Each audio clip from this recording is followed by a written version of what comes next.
Hello, everybody. Hello. It is time. Yes, it is that time again. It is Invader Coda here with another Genshin Impact stream, and we're gonna try to get this.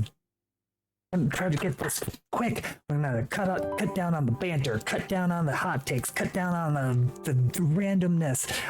Probably not, but I'm gonna try anyways because I gotta wake up in like 8 hours. This is me not getting distracted. Look at me. Look at me. Look, I'm going straight into it. I'm not claiming. We're unlocking the story. Look at how great she looks. I can't believe I'm skipping her. Let's get the quest going. When the hearth flame goes out. Ignis Purgatorius. Chapter Act 1? Chapter Act 1. The child who doesn't exist. Alright. Since we visited Poisson. Maybe we should head over and have a look around. Hey, traveler, Paimon. Oh. Hi, knows that Lenny. place. And that focus story mode really does work. Really? Over here. Does it help me focus on the story mode? Because I doubt it'll do that. Lenny, brother, it's been too long. Sorry.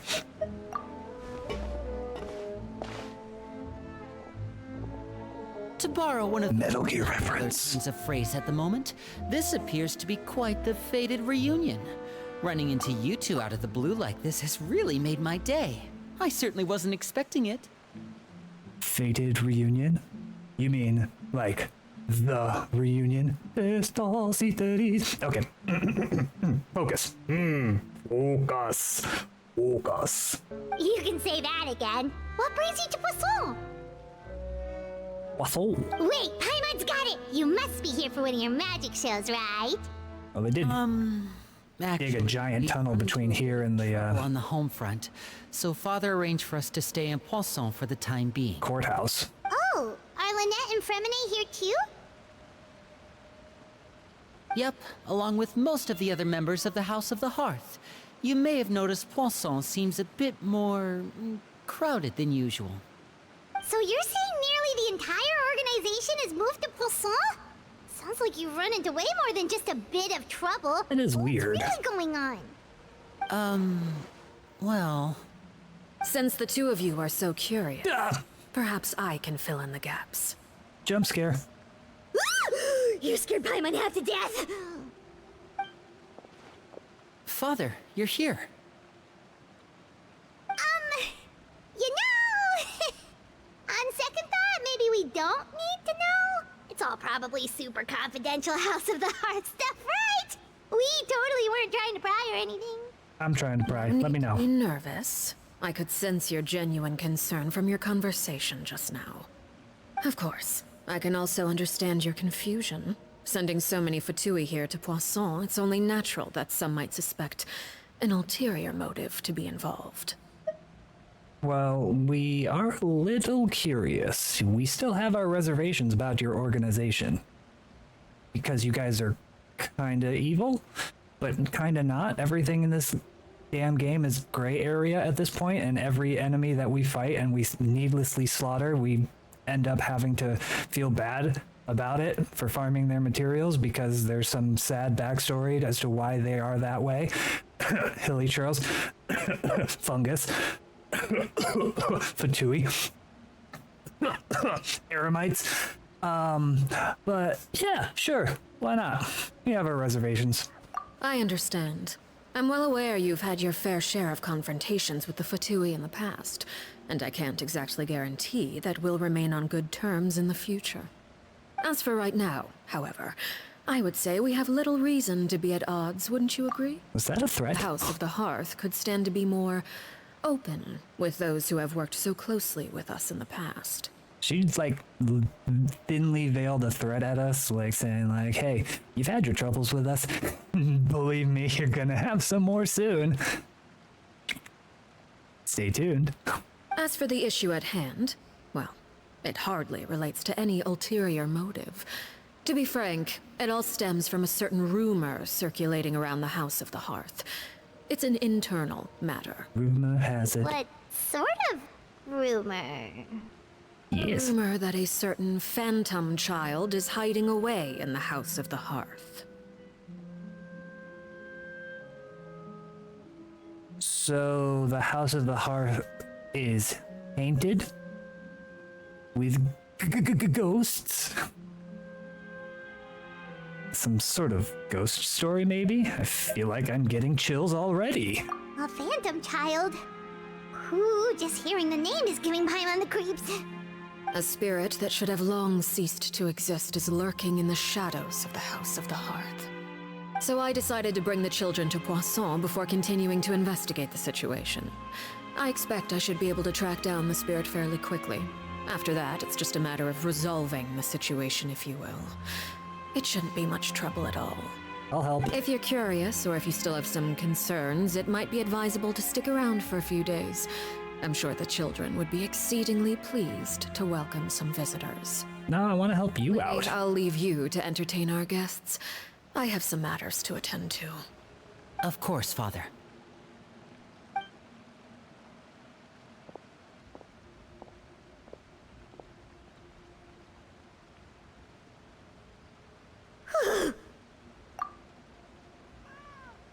This might be an unpopular opinion here. Here I go with the hot takes again. I can't help it. But I feel like the more screen time Arlecchino has, the less mystique I have about her, and the less I like her character. Maybe that'll change as the story goes on. But you know, she was kind of hyped up to be this like insane person, and she just seems normal.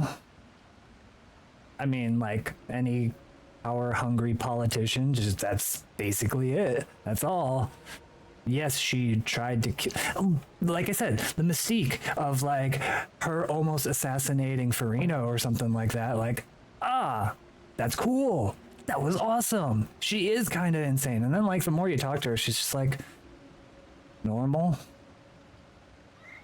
I don't know how I feel about it. I couldn't help but feel intimidated during that conversation with the knave. Now that she's gone, it feels like I can finally breathe again. Like, again, it was like the voice actress for Arlecchino does an amazing job, because you do feel this. But again,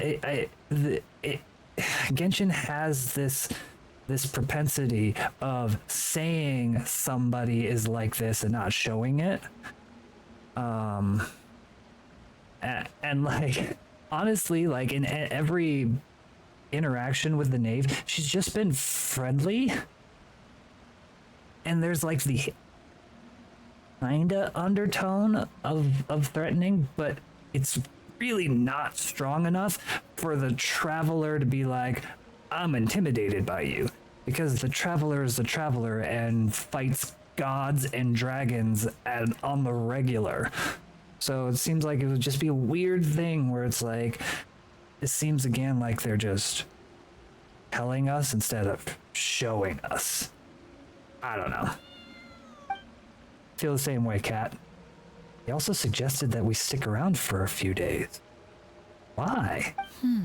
It has long been a dream of mine to invite you to our home and introduce you to my other siblings. Oh, really? Well, you're introducing us to the family already? Put a ring on it, buddy. Put a ring on it. If you like it, then you should put a ring on it. You're quite well known in the organization already. A lot of people have been talking about you, especially after everything with the prophecy. If you're willing, why don't you stay a while and have a little chat with us?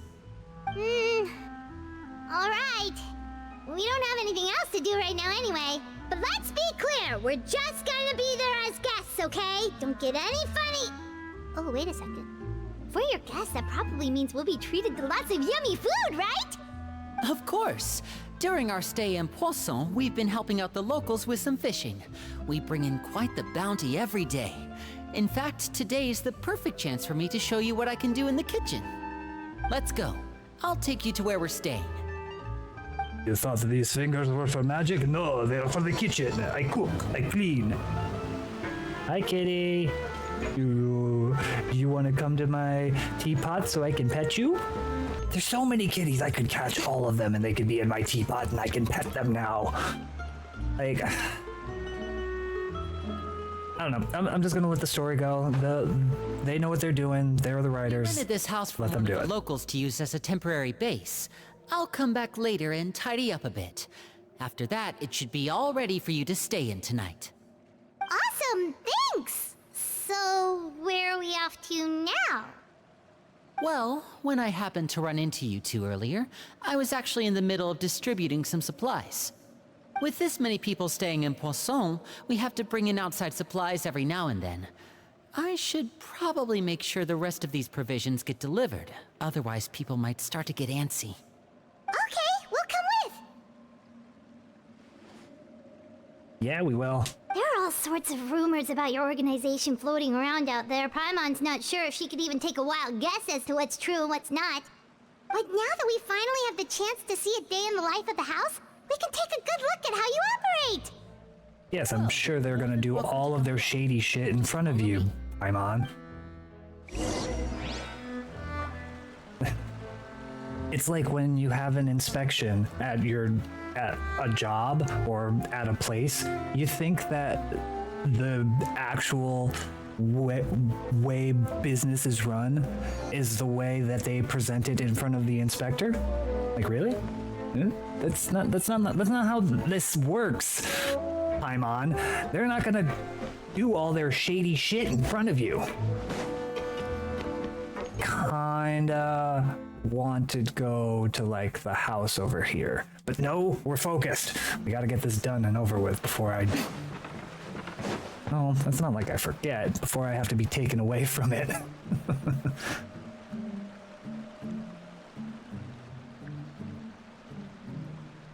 Linny, we're finally here. The supplies. I'm assuming you've... Brought them with me? Yep, here you go. Hello? Something caught your eye? It's the Traveler and Paimon! No way! Come here! Yeah, we're kind of a big deal. Traveler and Paimon are here! Okay. Finally, this is happening. It's been a while, but I feel like there isn't a lot of recognition for people who have saved 4 nations now. 5 nations, really, if you count Mondstadt. I guess you count Mondstadt. So yeah, they've saved 5 of the 7 nations of Tevat. And yet, like, when we come by, people are just like, oh, it's you two. Like, no, this is how people should be reacting to fucking superhero, all right? This is how you react. Not oh, hey, it's you two. Did you not watch me take on a giant mech? What are you guys talking about? Hey, you two. One at a time. Let me get the scene over with. Don't crowd around them all at once. We don't want to scare off our guests now, do we? Oh, it's alright! Gotta say, Paimon didn't realize we were this famous. Oh, we are famous. Father and Linny have told us so much about you. Father, really? Told us about how you helped Linny. According to her, you're a trustworthy friend. And as far as she's concerned, that's pretty much the highest compliment we've ever heard her give. As you can imagine, everyone's been very curious about you. Oh, she likes us. Like, really likes us. Oh my goodness, I'm getting blushing. I'm just blushing.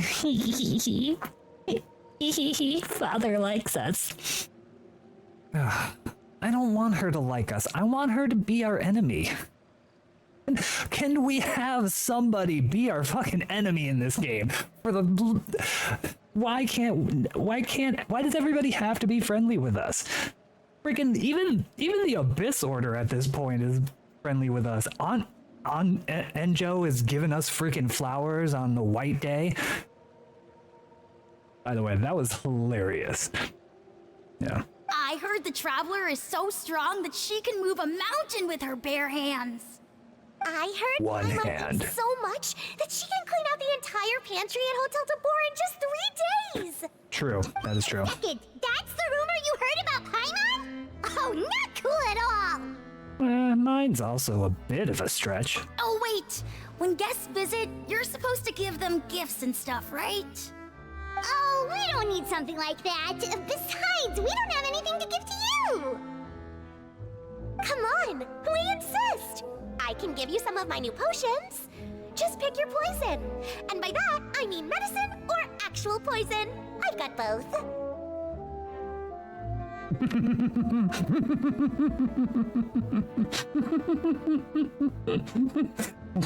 Okay. Okay, I like where this is going.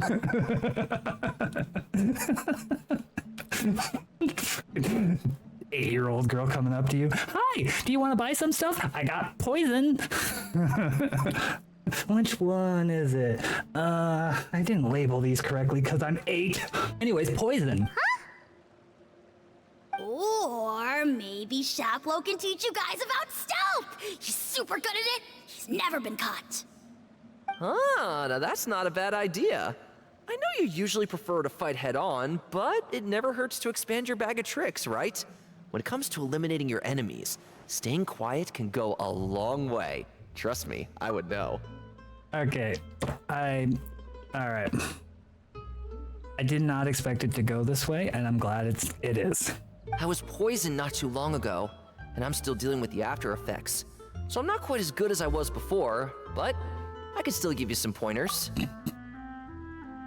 Was it the 8-year-old girl giving you medicine that she thought was medicine but was actually poison because she doesn't label things right because she's 8? And I don't think I trust children with the poisons.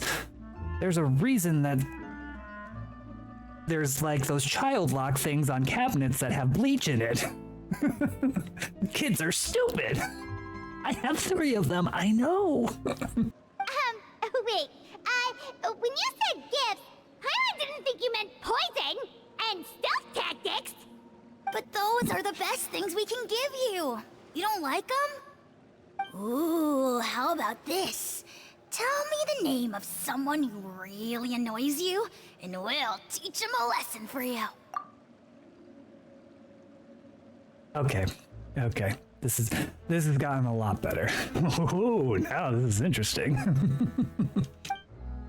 The dangerous suggestions keep on coming one after another. You start to get a bit overloaded. Silwar, I think that's enough suggestions for now. When it comes to being a good host, it's the thought that counts. You don't need a The physical thought gift. and violence. In fact, pestering them with suggestion after suggestion might make them more annoyed than anything. I would say your enthusiasm has certainly gotten across. I will give you the gift of violence.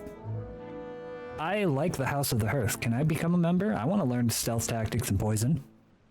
And other ways of hurting / killing people. Like what? Come on. We gotta eliminate. We got some enemies to eliminate into that.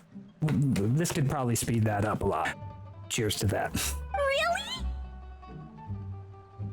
Oh, absolutely. We definitely feel the love. Awesome!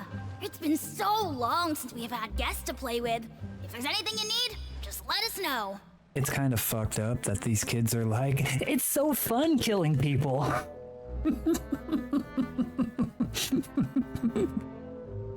Did you ever just play with their insides after you cut them open? It's so much fun. It's like miles of fun silly putty. Yeah, especially if it's poison or something. I've got all sorts of potions for that. Well, we'll talk to you all later. We've still got supplies to distribute. All right, see you later. How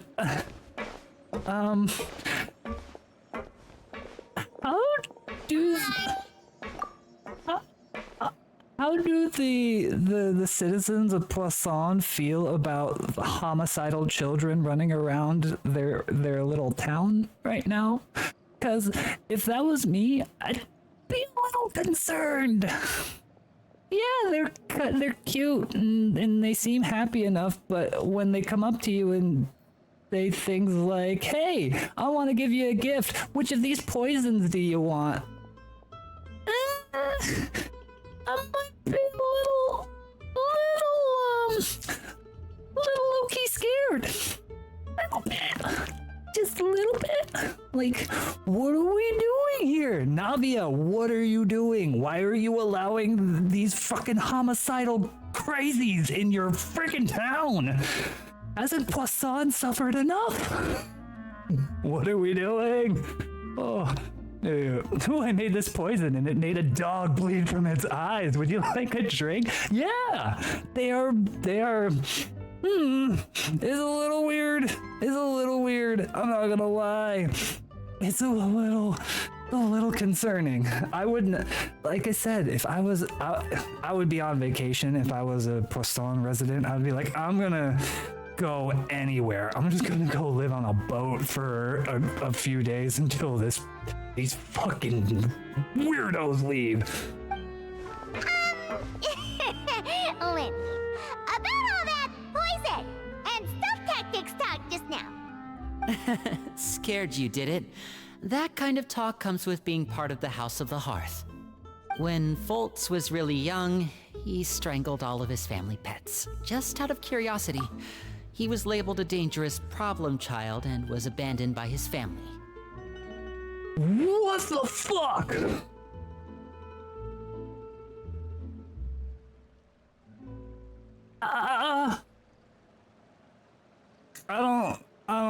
I'm uncomfortable.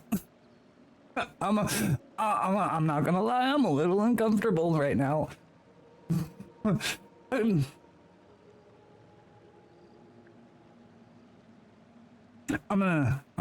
gonna need a little bit to process this information.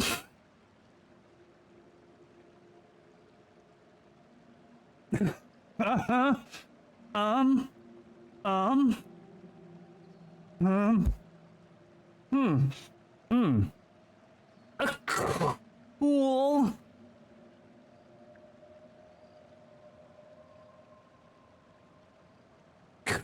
Yeah, that's not sociopathic behavior leading to some sort of probably some psychosis later on. Maybe they've got a really good therapist in the House of the Hearth. I would like to leave now. I don't think I want to stay here overnight. Please, can I leave? Oh, Navia owes them favors, you know, just a normal child. Yeah, just... Holy shit. Wow, and that's the first one. That's who you lead off with. Okay.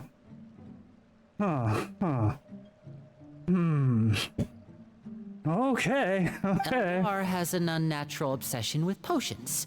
Father has forbidden her from trying all the different concoctions she comes up with, but she still tries to test them in secret. You really have to keep an eye on that one. Okay, that one's fine. Bo is around my age. While I'm mainly responsible for collecting intelligence, he handles surveillance. He's very passionate about his work and has no reservations about taking on some very difficult missions. Okay. Oh, can we go back to the pet strangling? When you say that he strangled all of the family pets, are we talking to like 2? Or are we talking like upwards of like 15? Like how many fucking animals did this psycho strangle just out of curiosity?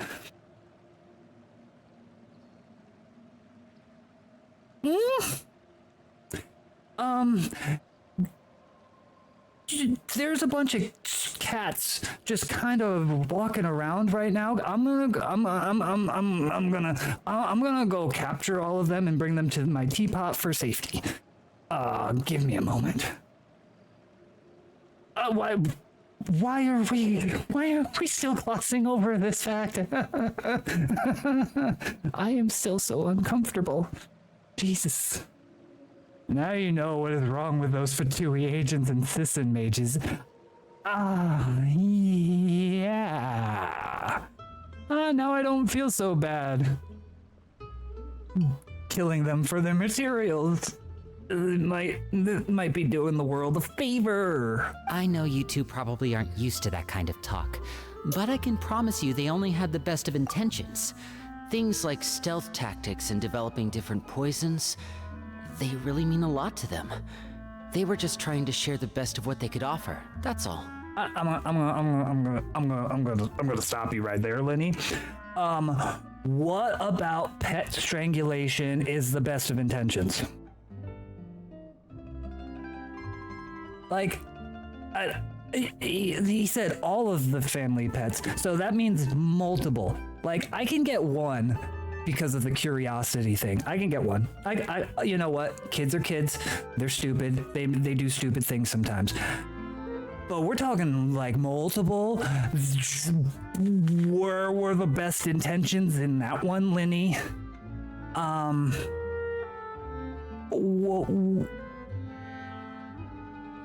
This might. I mean, I don't think I want to be a member of the House of the Hearth anymore. I need an adult. Arlecchino, please come back and rescue me from your psycho children. Oh, who am I distributing supplies to now? Oh, don't worry about Igor over here. He just killed an entire family. It was fine though. He was just curious. And Ivan over here, that little rapscallion, he built a bomb and blew up half of a town. It's so funny. That guy is a riot. He played in all of the body parts. Supplies are here.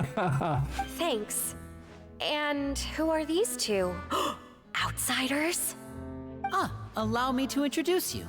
This is the Traveler and Paimon. It also doesn't help that they are not used to seeing outsiders either. That is Klee. That's true, that is Klee. Klee would definitely be a member of the House of the Hearth if she wasn't a Knight of Favonius. Oh.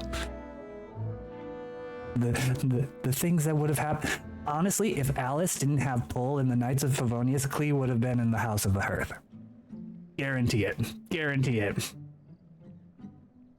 Kaya could have been in the House of the Hearth too. This is true. Kaya would have been in the House of the... I don't know. I don't think he's psycho enough. But then again, he would be the stealth tactics guy, not the strangle his pets guy. Oh, you're the famous duo I've been hearing so much about. It's nice to meet you. I heard you've traveled to all sorts of places. Is that true? Question. Do all of you know how many of your brothers and sisters from the House of the Hearth I have slaughtered? Follow-up question. Do any of you care? I don't know. You might be killing each other for funsies anyways.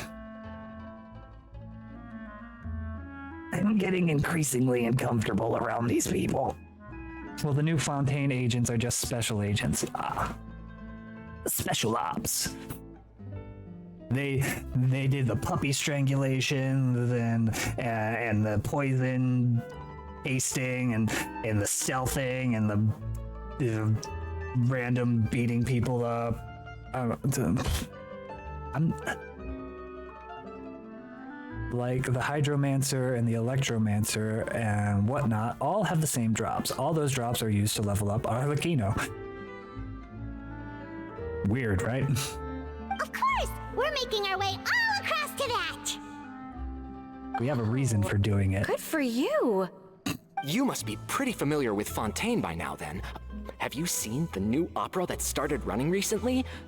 I think it's called... The 4,000 Thieves? I ain't got time for that. Ooh, this is the first we've heard of it. Oh, they're liars, aren't they? Fantastic. From what I've been able to tell from the posters, anyway. You should definitely check it out if you have the time. Oh, and there's the Blind Maiden, too. That one is supposed to have audience interaction. Jinglio? Seems pretty interesting. As you spend some time talking about popular culture, the atmosphere becomes more and more relaxed. Over, I think I'll go get a manicure. Oh, maybe I should dye my hair. Wonder how much it'll cost. This is gonna go somewhere weird. Bitches, Paimon, or do these two seem much easier to get along with than the others? Looks like the House of the Hearth has some normal members after all. These are the assassins, aren't they? Oh! Oops. I'm guessing you're referring to Foltz and the others? Yeah, we're definitely not all like them. I bet those crazies are practically foaming at the mouth right now. I'm sure they just can't wait to get back to Snezhnaya to carry out the plan. That's enough, Filial. Plan? Don't talk about family members behind their back, right? Whatever. Let's go. Okay, so there's normal Guess people. this is goodbye then. If you ever have some time, we should go see the opera together. And if I don't, you're not gonna stab me in the back, right? Well, that's it for the supplies. We should probably head back as well. And then he's like, I regret the decision to show my girlfriend all of my crazy family members now. Child uses those same drops. Wanderer uses sword hilts. Well, the sword hilts for Wanderer makes sense. But like, Child, I love that to level up the fatigue. Alright, here's a funny thing. If you've noticed, to level up each of the Harbingers, you need their boss materials. So to level them up, you gotta kick their ass. Every one of them. Child uses his own boss materials. Wanderer uses his own boss materials. Arlecchino uses her own boss materials. And the thing is, you think, okay, well, if they have a boss, then they just use their materials. It makes sense. Raiden doesn't use her own materials. That's because we got Raiden before her boss fight. But that's not the point. It's really funny that to level up the Harbingers, you gotta kick their ass. It's really funny. Or to level up their talents. Their talent material is their boss material.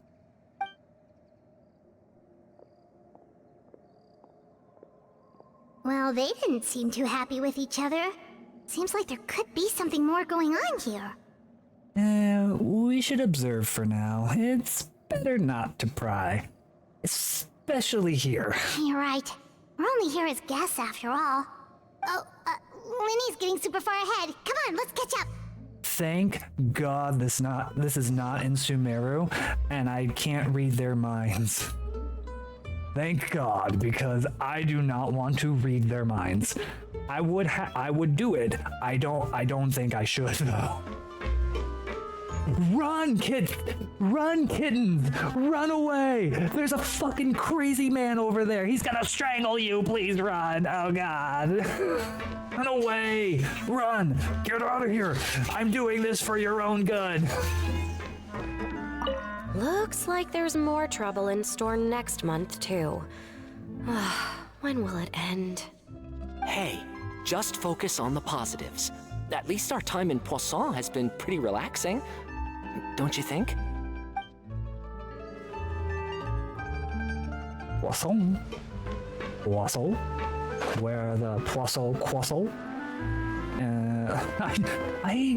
I'm kind of uncomfortable staying overnight with these psychos. What do you think of the members you've met so far?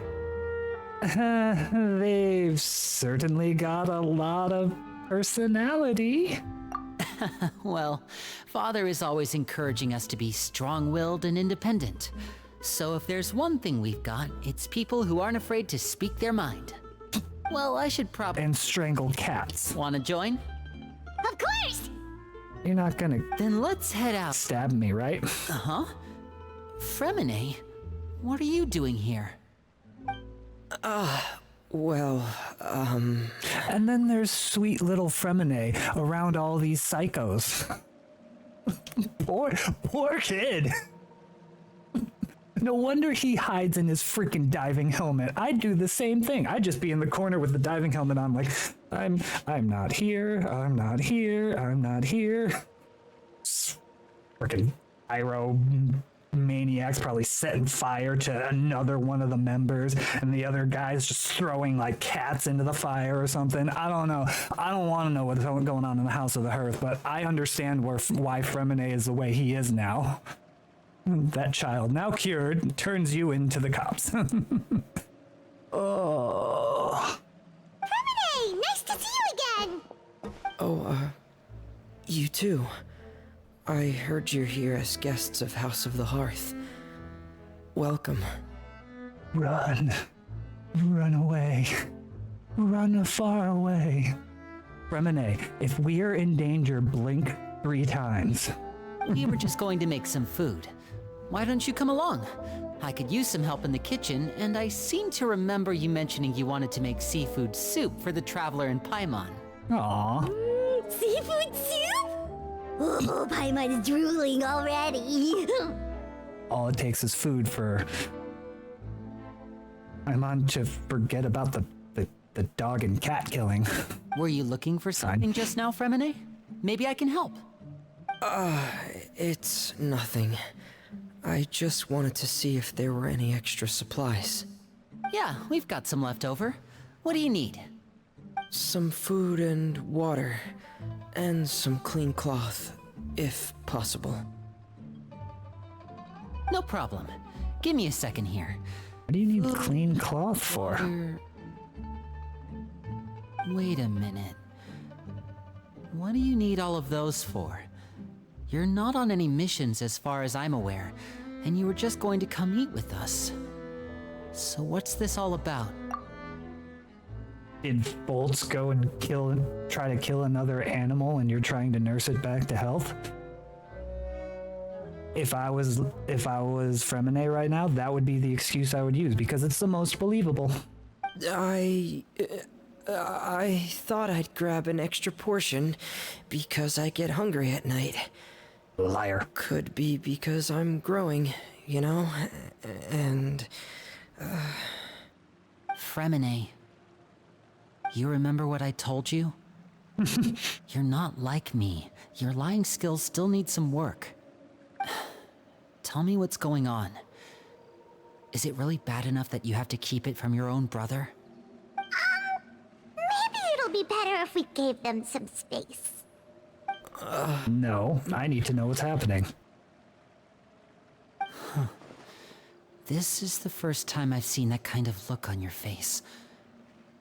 Whatever happened, does it have something to do with Father? yes. Intrigue. Just follow me. A child who doesn't exist. Figure out what Fremine is hiding. That person there is the crazy attacking cats. Cop now, son, it's not nice to call someone crazy, but that is what they used to call me.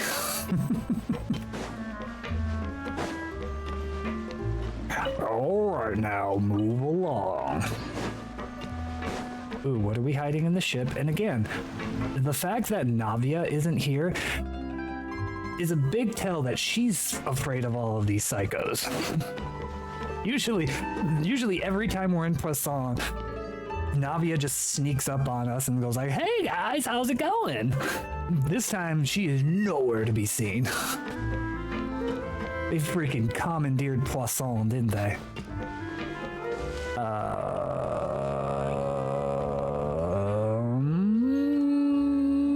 Was it over here? Oh, maybe it's over here.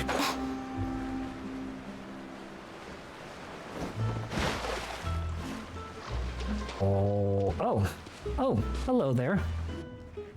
You're back! Oh, and you've brought some friends with you this time. Hello, my name's Linny. I grew up in the House of the Hearth. And you are? Hi, Linny. I'm also a child of the House of the Hearth, just like you. You can call me Clairvy. No shot.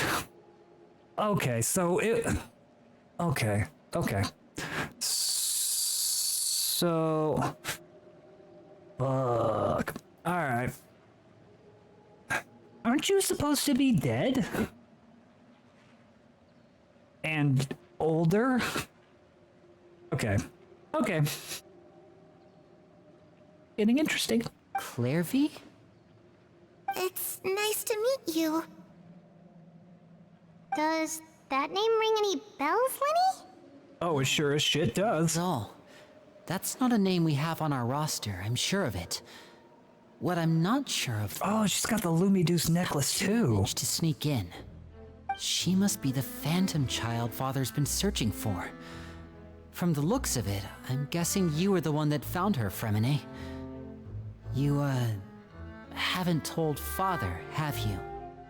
No, I haven't told anyone. I've just been keeping her hidden. For how long? About half a month now. So ever since we got to Poisson, then. Do you have any idea what you're doing? I know what I'm doing. Really? Because from where I'm standing, it looks like you're hiding the very person Father has been trying to find. If Father finds out about this, everyone involved is going to be punished. You know the rules of the house, Fremine. I know you do. Father doesn't tolerate any form of betrayal. So why are you doing this?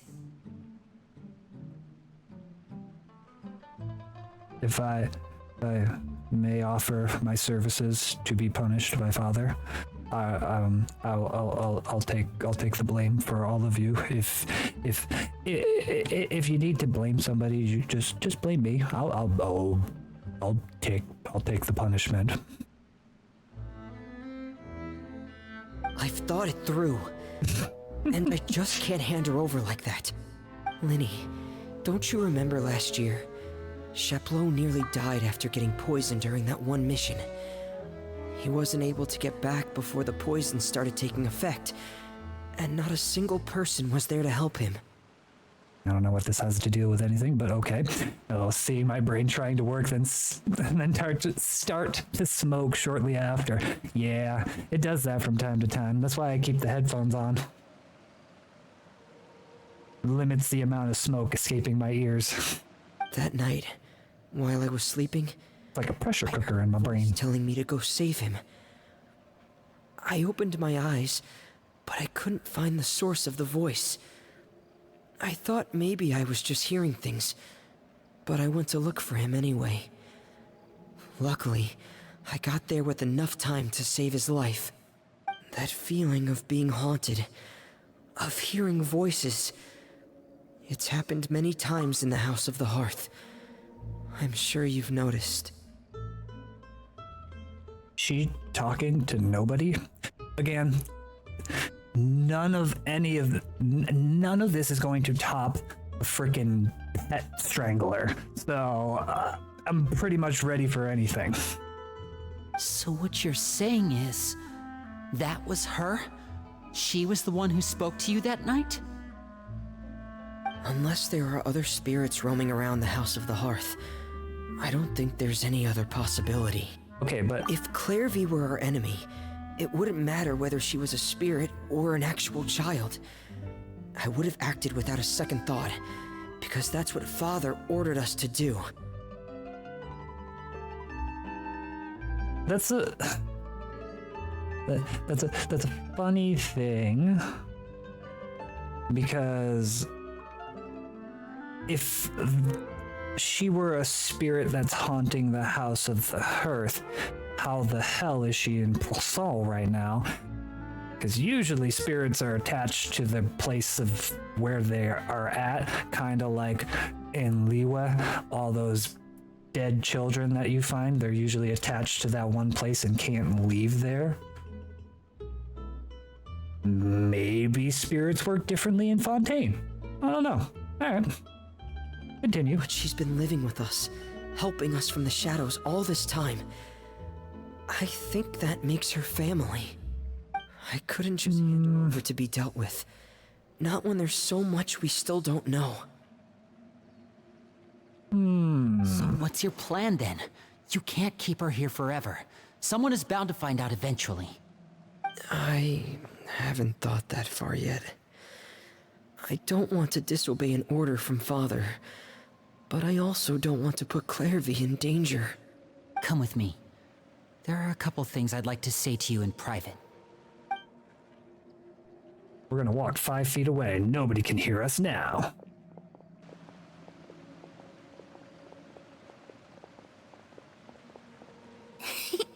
Those two sure care a lot about each other. Well, they got a funny way of showing it. From where Paimon was floating, it sure seemed like they were about to bite each other's heads off. No way! They have a really deep bond. I could tell right away, because I also have a friend like that. I just don't know how long that kind of bond can last. What do you mean? The darkness in the house runs deeper than you can imagine. No one can get out alive.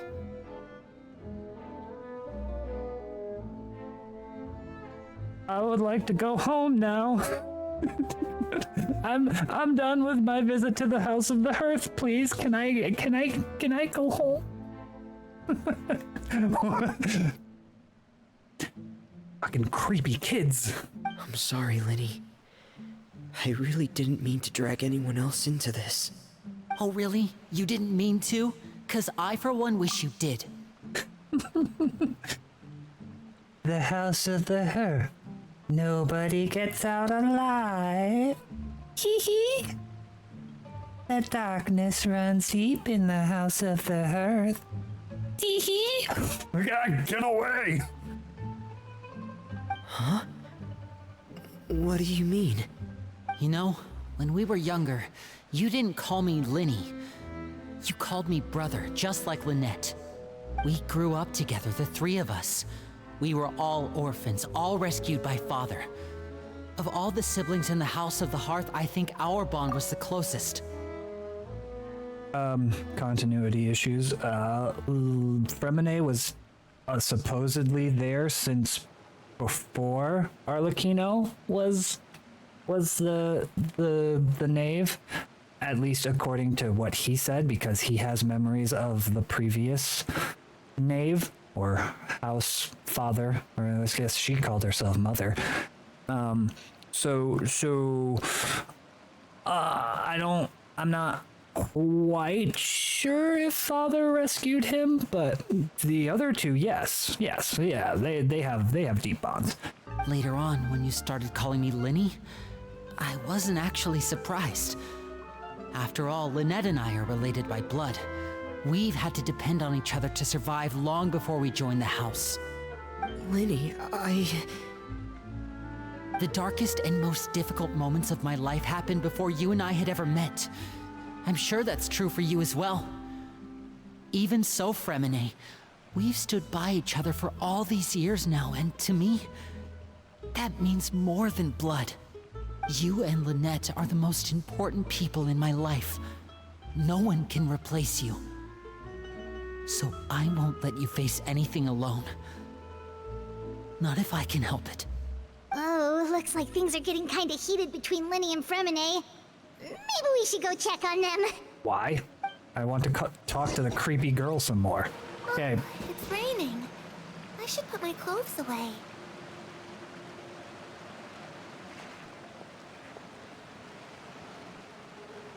No, it's... Oh, Jesus. She disappeared. Harry? Huh. Looks like she's not here either.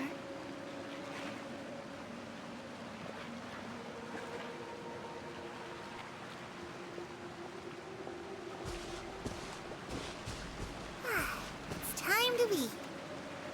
She can just phase in and out like that. That's cool.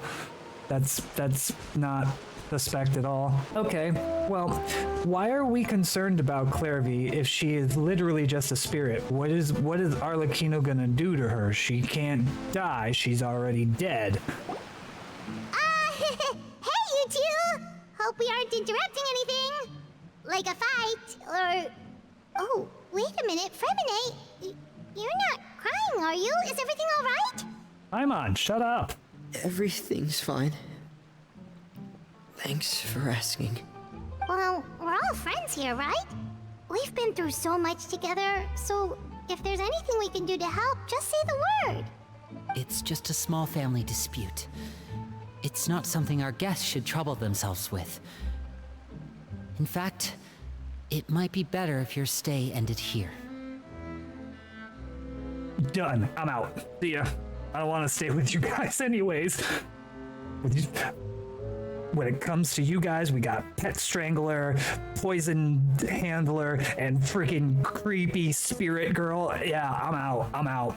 I was done after Pet Strangler, really, but now it's just the rabbit hole's going deeper. I'm good. I'm good. Let's go. Paimon, let's go. No. Ah, damn it. It's not the line. All right. But sometimes having guests around can come in handy. What are you getting at, Traveler? When guests are around, families are often on their best behavior. And any disputes are less likely to escalate. That's what you're trying to say, isn't it? Exactly. I think it'll be better if we stick around. I just... Thank you. I was really hoping to keep you out of it.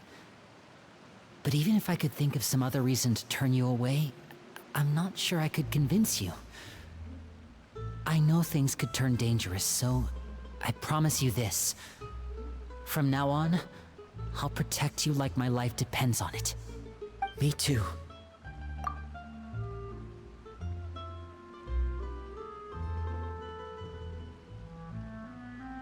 You know who you're talking to, right? I fight gods with a rusty sword. And win. I think I'll be fine. I'm doing this to protect you two. Look at me. I'm the captain now. I protect you. I protect you. Well, back to the matter at hand then. If we don't plan on handing Clairvy over to Father, then our only other option is to solve the mystery of her identity before Father is able to track her down. That means finding out where she came from and what she's doing here. Then we can send her on her merry way and pretend like none of this ever happened. I've tried that already. Okay, so this is the one thing that I'm a little upset about with Genshin, and that I wish I didn't know who Clairvy was, and I wish I didn't know who was Arlecchino's name, because this would be intriguing. This would be really intriguing if I didn't know any of this. But I know it, so the intrigue is lessened. I'm still intrigued. I want to see what's going to happen, but it's not a, who the hell is this little girl? Who is this sassy child? And? And nothing. I tried taking her somewhere really far away, but after some time, she just I reappeared. tried drowning her in a river. I tried strangling her like a cat. Poisson. It seems like wherever the house is, she follows. I don't know much about spirits. She's super cute, Do though. you two have any ideas? Look at that little cutie. Let's see here. Paimon remembers hearing something like, if you fulfill a spirit's last wish before they died, they'll let go of whatever's keeping them here and return to the ley lines. Oh, it's just that Paimon doesn't really remember where she heard that, so it's not guaranteed to work or anything. Well, sounds like it's worth a shot. Guess that means we should go ask her about her wish. But first, Fremine, I need you to promise me something. What is it? I need you to promise me that this will stay between the two of us. We're the masterminds behind this whole thing. No one else gets involved. Can you do that for me? Of course. I promise. I'm involved. Then let's seal the promise just like when we were kids. Fist bump on 3. Ready? 1, 2, 3. I swear. Ah,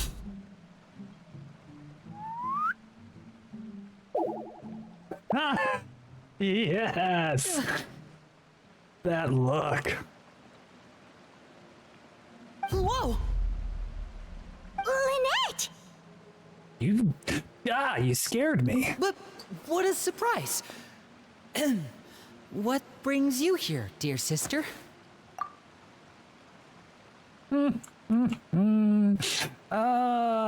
Lynette's my favorite. And, when exactly did you get here?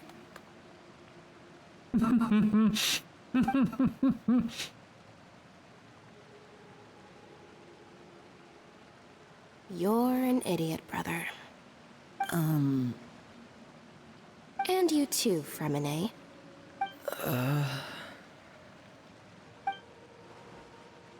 You 3, Traveler. And you 4, Paimon. Wait, what did we do? I've seen Clairvy around the House of the Hearth before.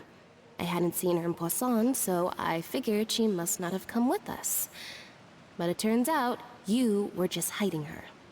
I heard you talking about your plan. Rather than steering clear of the situation, I'd rather fully join in.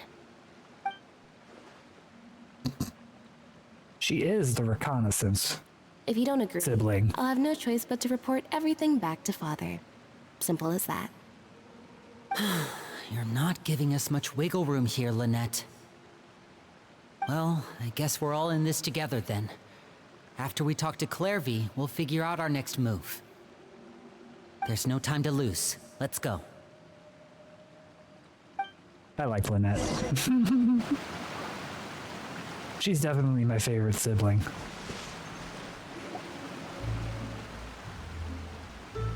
I'm full. Thank you for bringing me this food, you guys. She said she's full, but the food doesn't look like it's even been touched. Well, she is a spirit. She can't actually eat. That's right.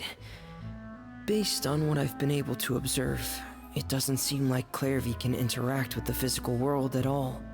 Still, when she's presented with food, she'll always linger around it for a good little while. Maybe, in her mind, she really is eating those things. Does she know that she has already passed away?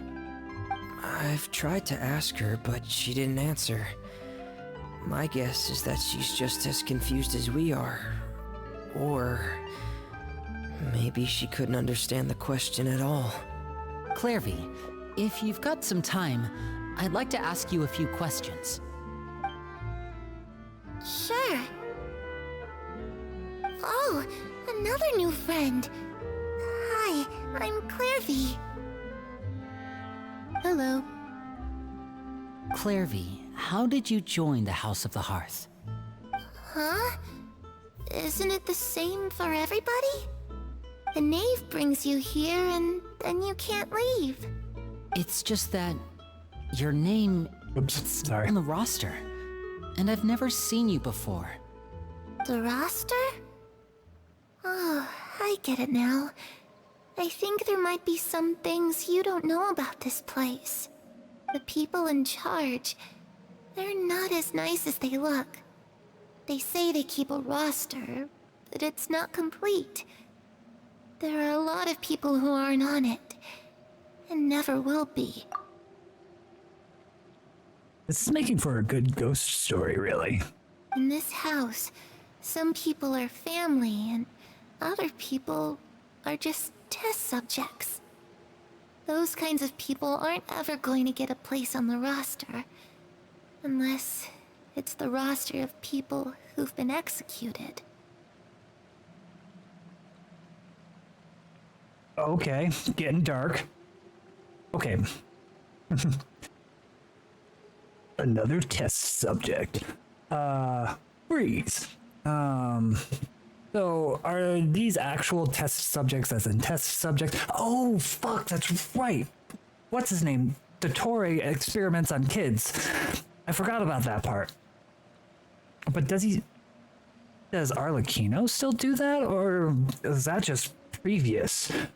Oh. Does that mean Arlecchino is one of Dottore's test subjects? Aw.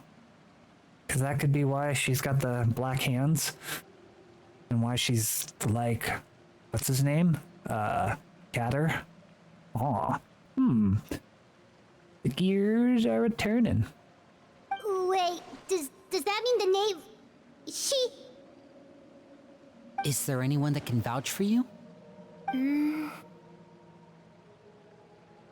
Perry, she's my best friend. She's the only one I trust in this place. Have either of you heard of that name before? No. I have. Me neither. Clairvy, Perry. Neither of those names are on the roster. But it seems like she's telling the truth. Either that, or this kid's already got a bag of tricks bigger than mine. She's a spirit. She's probably been Should try alive for a while. Approach. Clairvy, do you have a wish? A wish? It can be anything you want. Just imagine. It's your birthday, you're blowing out the candles, and your wish is... This is gonna get dark, isn't it?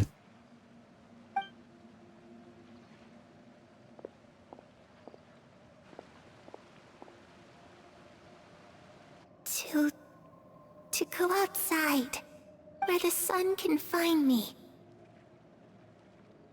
That's it? Well, that sounds easy enough.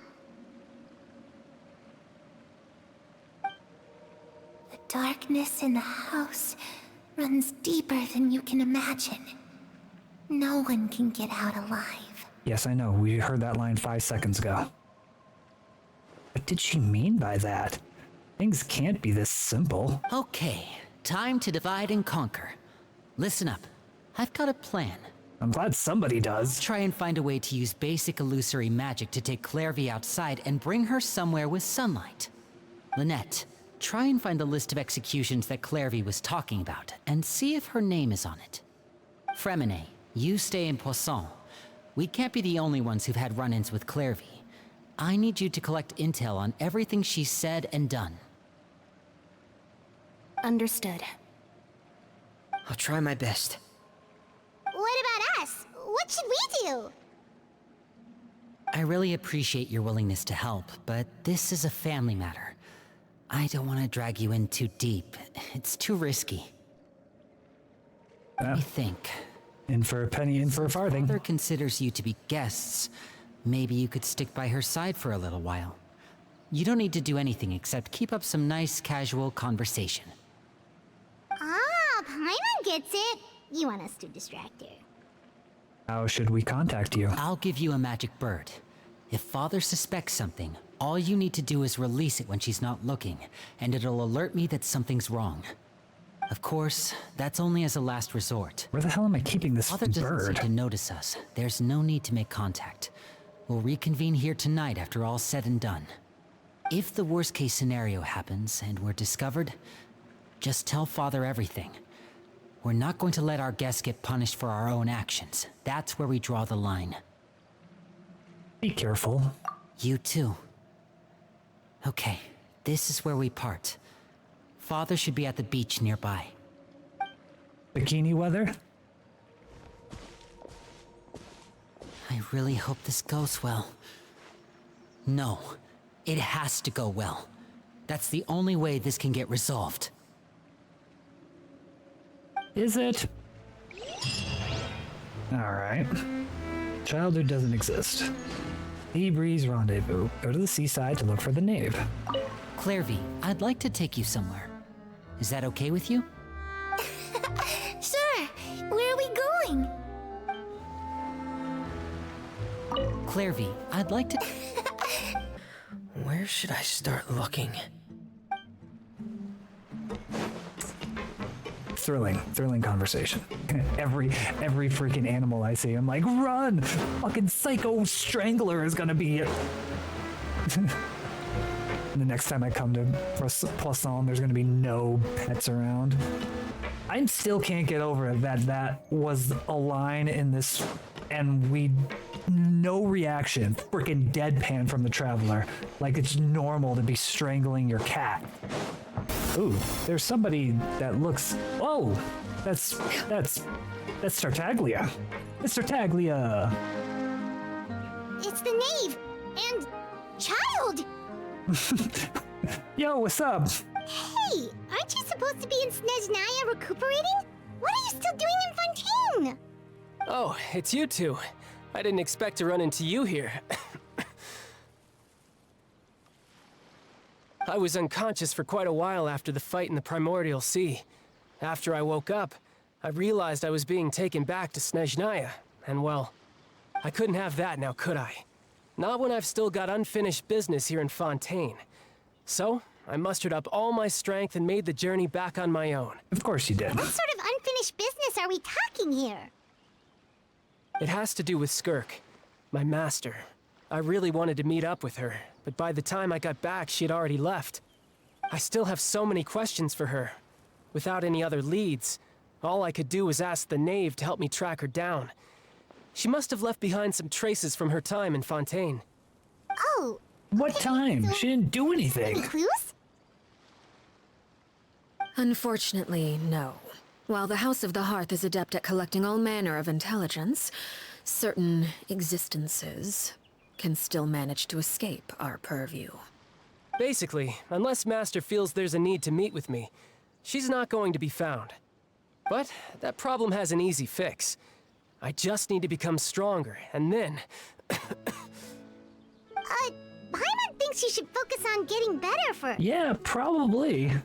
the worst of it is over. Not coughing blood anymore, so we're It's all good. thanks to that one kid from the House of the Hearth.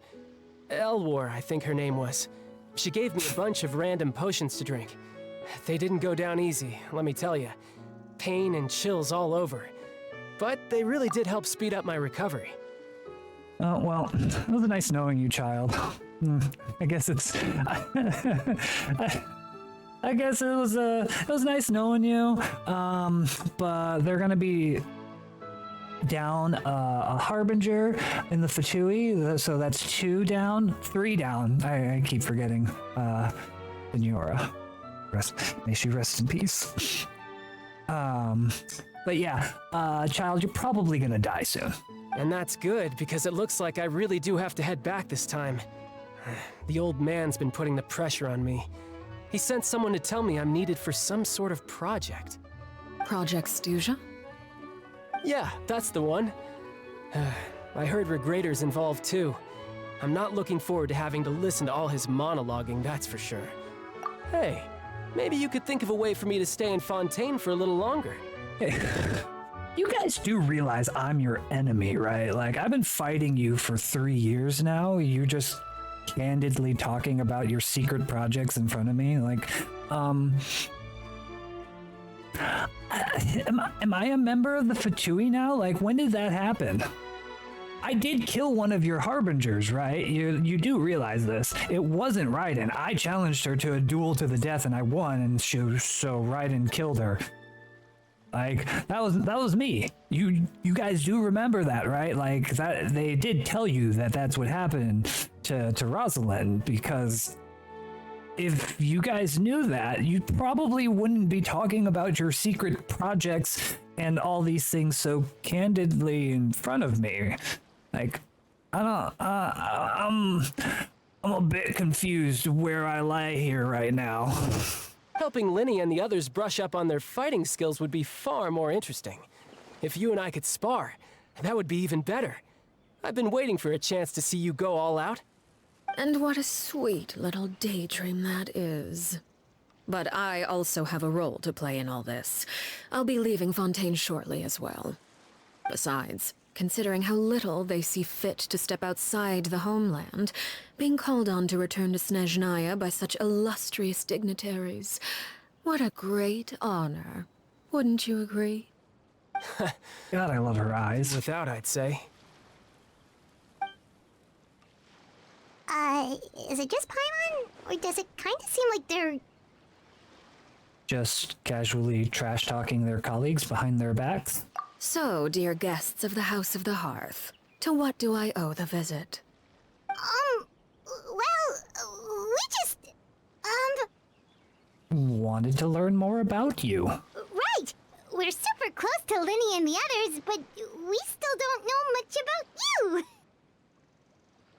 Is that so? Introductions have already been made, have they not? Oh, well, you see, there's only so much you can learn about someone from a short introduction. At least tell us something a little extra, like, why do you call yourself father? Huh, good question. I'd also like to know. The fact that you have to ask tells me our intelligence work has been quite successful. Telling you the answer to that question would only serve to undermine that success. And we can't have that, now can we? Spoken like a true diplomat. What? That was some expert sidestepping right there. Well, if there's nothing else, I think I'll take my leave. I still have a small matter to resolve at home. Wait, don't go! Yeah, she's not going to suspect anything right now. If the knave leaves right now, she's sure to run into Lenny and Clairvy. Should I release the bird Lenny gave us? No, we should try to get her talking about something else first. About the House of the Hearth. What does the What does the organization mean to you? I'd also like to hear the answer to this. Thanks, child. You're making this way harder than it needs to be. I've met some of the members of your organization, and they all seemed like really good kids. They actually reminded me of Tonya and Tusser. Let me introduce you to the Pet Strangler. I'm pretty sure you would change your opinion on the House of the Hearth immediately upon learning about that little fact. Which, by the way, if you ever betray them, I'm just letting you know, I won't let you off easy. And why would I betray them? Well, you've already betrayed the House of the Hearth once, haven't you? At least, that's what I heard. Okay. Okay, I admit. That's just what the old man told me. The rooster, I mean. Knave betrayed the House of the Hearth? Does that mean what Clairvy said was true? Does the knave really treat her children like test subjects? Oh, wait. Did you really do something bad to those kids? Never mind what I've done. I'm more curious as to what the mighty rooster had to say. Care to enlighten me? Ah, well, nothing much. She really Just does rock stuff that about pantsuit. taking out many other members of the House of the Hearth, and even going so far to attack your own family. I see. Oh, based on your reaction, I'm guessing it's all a bunch of lies. Hardly. I don't appreciate his particular turns of phrase, but I suppose he didn't say anything untrue. Although, it would be more accurate to say that there is a certain level of prejudice involved, but I don't intend to clear that up just yet. Prejudice has a funny way of concealing the real truth behind certain things, an attribute that I find to be quite advantageous. Call yourself a Fontanian, for example, and people will assume all sorts of things, when the real truth is that this is simply the land where I was raised. Huh? You're not actually from Fontaine? But then why did you try to help out with the prophecy and everything? I was trying to protect the children born in Fontaine. Claiming that I myself was a Fontanian simply made it easier to operate. People would hardly suspect a fellow Fontanian of having any ulterior motives. Who wouldn't want to save their homeland after all? The Arlecchino is a descender conspiracy group is they're going a little bit crazy right now with this factoid. The primordial sea wouldn't have any effect on me, but it would have caused great harm to the House of the Hearth. Well, you wanted extra information, didn't you? There you go. I hope that satisfied your curiosity. Nope, I've got lots more questions. So much for learning anything about... I know how to read, I swear. So much for learning anything else about her betrayal. She probably only revealed that other secret in order to change the subject. Seems like she's trying to avoid talking about her past. So, you stayed in Fontaine for the kids. I guess I was wrong to believe you'd betray them. Apologies. Looks like I was holding on to some prejudices myself. Good. Like I said, I like it when others have misconceptions of me. Actually, while I was recuperating at the House of the Hearth, there was something else that really caught my attention. I heard that members always resolve disputes and arguments with a friendly spar, and the loser has to back down. Seems pretty cool if you ask me. Would also give them plenty of opportunities to hone their skills. Jesus, do you talk about anything other than fighting? Development. In the past, such spars weren't nearly so friendly. The losing party would lose everything, including their life. They were that high stakes? Whew, at least that's not a thing anymore. Well, the current atmosphere's not half bad. I'm a bit jealous, actually. You've got so many family members around you, and you even get to live with them. Poor child. He's like, I don't get to see my brother or sister ever.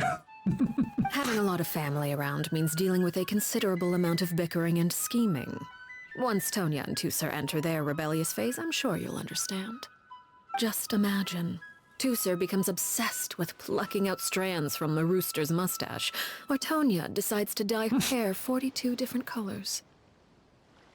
Okay. I get the picture. As the conversation shifts to the topic of Tanya and Tusser, Child begins to share. Oh, jeez, there's the crowd, blah, blah, blah, just falling asleep. We find grateful child filing time. Got it. Well, would you look at the time? I should probably get going.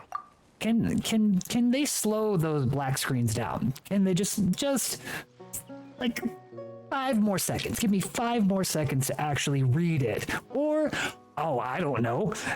Let me control how fast those go. Like, it's kind of annoying that the black screen comes up and it's like, after a considerable amount of time, and it's gone. Cool. I didn't want to read that anyways. Traveler, Paimon, I'm not sure where our paths will cross next, but the next time we run into each other, we should definitely try and find some time to spar. I'm sorry, child, but your boss fight is too weak for me now, so I don't fight you anymore. Again, maybe this is a conversation we can have when you look less like you're gonna kill over. All right. Well, thanks for everything, Arlecchino. No thanks necessary. You also played a part in obtaining the Gnosis. I would say we can call ourselves even. I like Even the sound. Stevens. Well, I'm off. See you all some other time. We should probably get going too. Do you want to head back with us? Oh? You want me to leave so soon? Oh, well, you see, Wow, Paimon, you are awful at lying. Enjoying the evening breeze. If you don't mind, I think I'll stick around for a bit. I have some things to think about. Apologies for not attending to you like a proper host. Please forgive this slight. I do hope you'll have a pleasant stay. we managed to keep her distracted until nightfall. Good thing Child was there to keep the conversation going. You don't think she suspected anything, do you? Paimon, she probably read you like a freaking book. Really ran into any issues. Let's hurry back and see how everything went. Hold on, I need to have my conversation with her. Oh? You decided to stay a little longer? Damn, look at her. Let's take in the ocean view together, then. I'm taking in the view, all right. Aha, I am taller. So, maybe not that much taller. Lenny, how did everything go? Well, long story short, we ran into a small issue. Clairvy can't go into the sunlight. She's a vampire? What do you mean? Everything was fine at first. She followed me up to the surface just like I told her.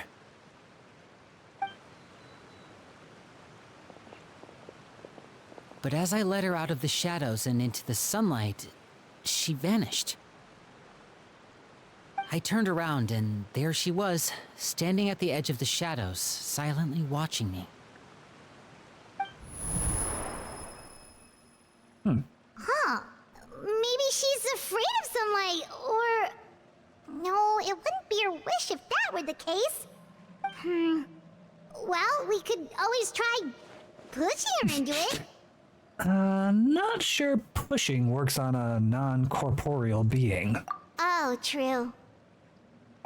I've pretty much tried it all already. Nothing worked. Eventually, the sun went down, so all I could do was bring her back here. How did it go with you, Lynette? Good. I've got the list. It's right here. Really? Well, what are we waiting for? Let's take a look! This is kind of dark, seeing all the people that the house has executed. It's a lot of pages. Oh, it's gonna take forever to get through it all. We can each A lot of dead children. Here. La Pouillade, Landois, Chambert, Horaire. Really?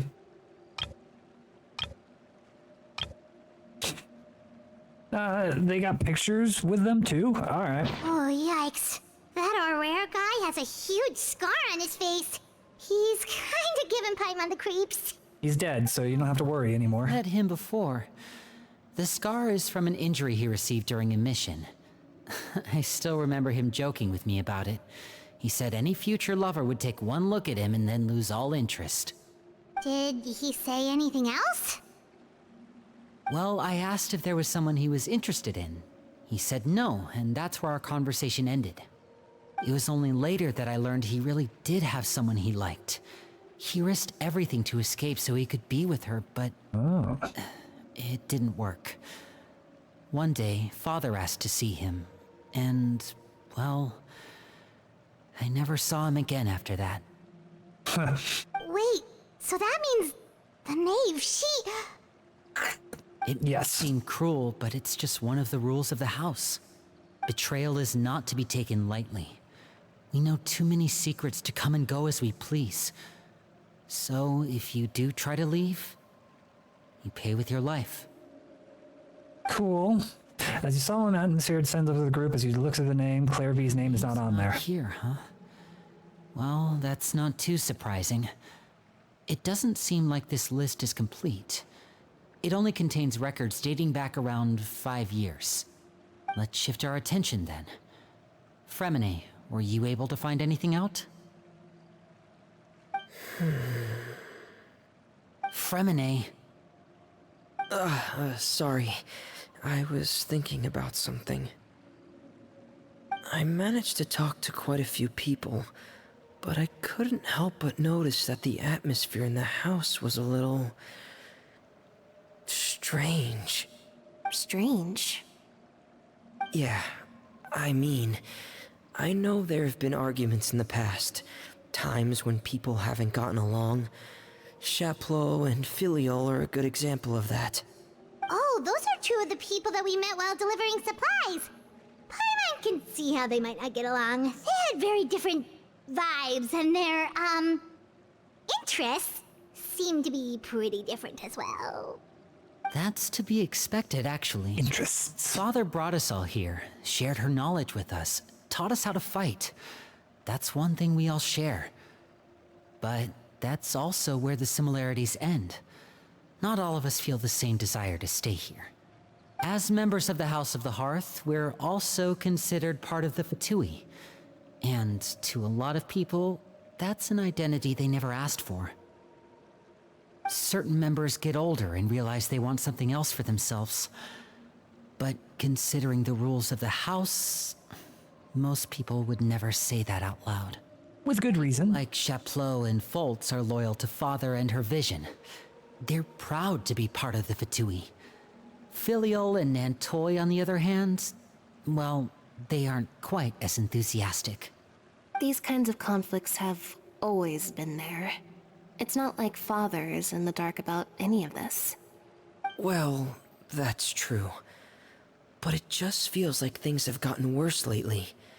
Filiol and the others, it seemed like they were meeting in secret to talk about something.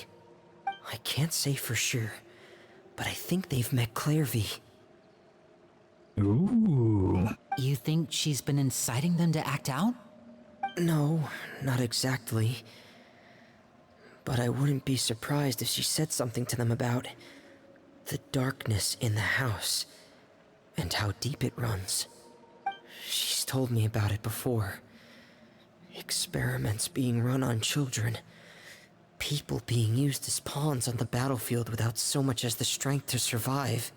And they just believed all that? Without any evidence?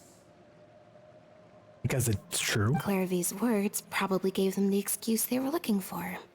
Whether they actually believe them to be true is secondary. This is all because of Project Stuja, isn't it? Whoa, whoa, whoa! Hold on a second. What's this Project Stuja all about, huh? This is the second time it's come up now. Yes, please tell us all your secrets. But I'm not sure of the details either. Damn it, Lenny. I only know what Father has told us, which is that it's something the Rooster and Regrader have been working on together. Apparently, it has to do with the Fatui's strategic plan for the future. Because the House of the Hearth was so successful in obtaining the Gnosis, we now have the honor of playing a key role in Project Stuja. Wait, but isn't that a good thing? Key role is just another way of saying dangerous role. To us, the whole thing is an inconvenience. Father thinks so too, but she's in no position to refuse. Their plan isn't exactly unreasonable, and they've been funneling the house a lot of funding.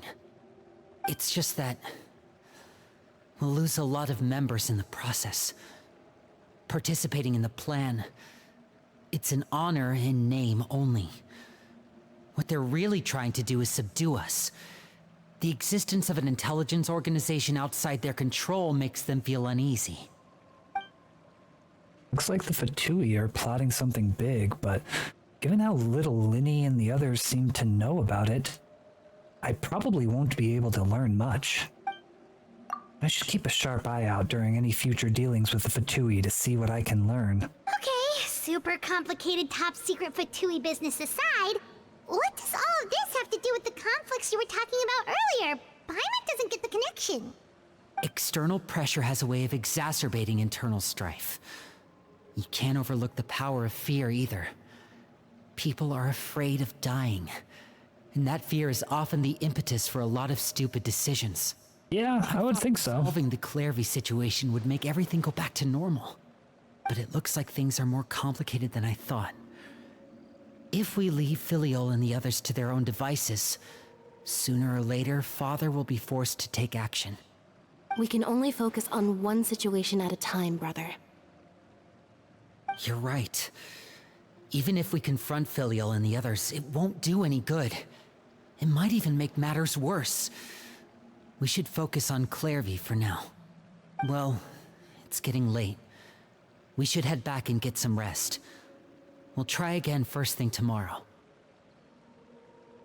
Lynette, you stick with me this time. Fremine, keep a close eye on Filiol and the others. Make sure they don't do anything they'll regret. What is Fremine gonna do? Good work to everyone. Hey guys, don't leave. Tomorrow.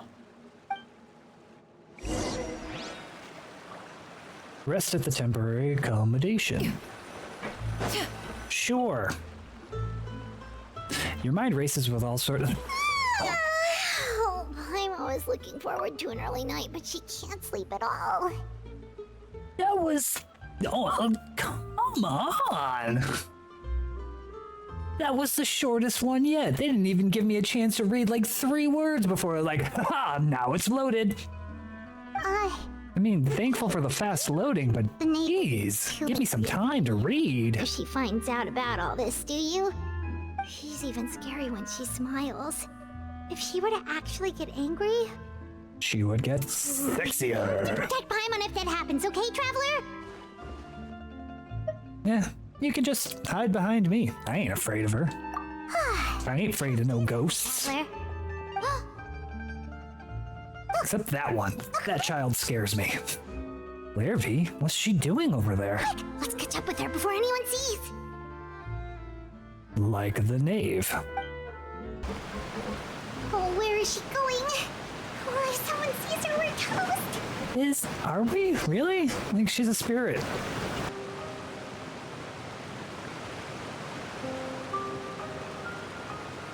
Clairvy! Shh. I opened the window while no one was looking.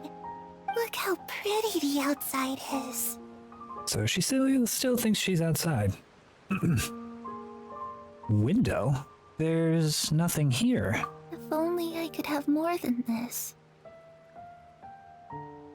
You probably think I'm being silly, huh? All this hopeless resisting. It's better to dream of what I could have than try to make it a reality, right? Please, help us get on the same page here, Clary. We need you to tell us what you know. Can you do that? Sure. Although, after you hear all this, I think you might regret that decision. I don't know if I can regret any decision more than learning about the pet strangler psycho kid, so hit me with it, Clarivy. Everyone in this family is nothing more than a tool. Something to be used and exploited. We're all expendable. Including me. As long as you're useful, you get to stick around. Lose your value. You're handed over to the doctor, experimented on, and given a fate worse than death. I've seen it happen again and again, and I've had enough. Okay, so yeah, I was right. The doctor was the one experimenting on them. And obviously, if you watch the animation, you see the little puppet of the doctor there. God, the House of the Hearse sucks. You're saying the knave did all that? It's just, that doesn't seem like something she would do. She's scary and all, but it seems like even she has lines she wouldn't cross. I knew you wouldn't believe me. Everyone thinks she's a good person. They all think of her like a real mother. Mother? But she doesn't deserve that title. She's disgraced it and tarnished it. And if I had things my way, I'd never see her again. If only Perry were here, she'd understand. Perry? There's that name again. Also, Paimon's getting a strange feeling. It almost feels like she's not really here with us. Paimon can't tell if she's actually talking to us or if she's mistaken us for someone else. I'm not sure either. I mean, she's a spirit. It could be anything. Well, in any case, it seems like she really needs someone to talk to. We should keep her company for a little longer. She looks so young. But it seems like she's been through a lot. It's getting windy. I should close the window. Ooh, look at the moon. Isn't it pretty? Hey, wanna hear a secret? I heard that if you look up at the night sky in Snezhnaya, you can see the aurora. It's supposed to be super pretty. Even prettier than the moon tonight. I'd love to see it. By the way, they've been hyping up that the Snezhnayan night sky gets the aurora. So if we get to Snezhnaya and it's night and there isn't an aurora in the sky every time it's night, I'm gonna be pissed. Perry and I promised each other that once we're older, we're gonna go see it together. But I can't find her. I'm worried she's also been... No, that wouldn't happen to her. She's special. Mother likes her a lot. Why is she special? I should really go Tell me! Mother, but we just fought. She doesn't want to see me, and I'm too scared to face her. What should I do?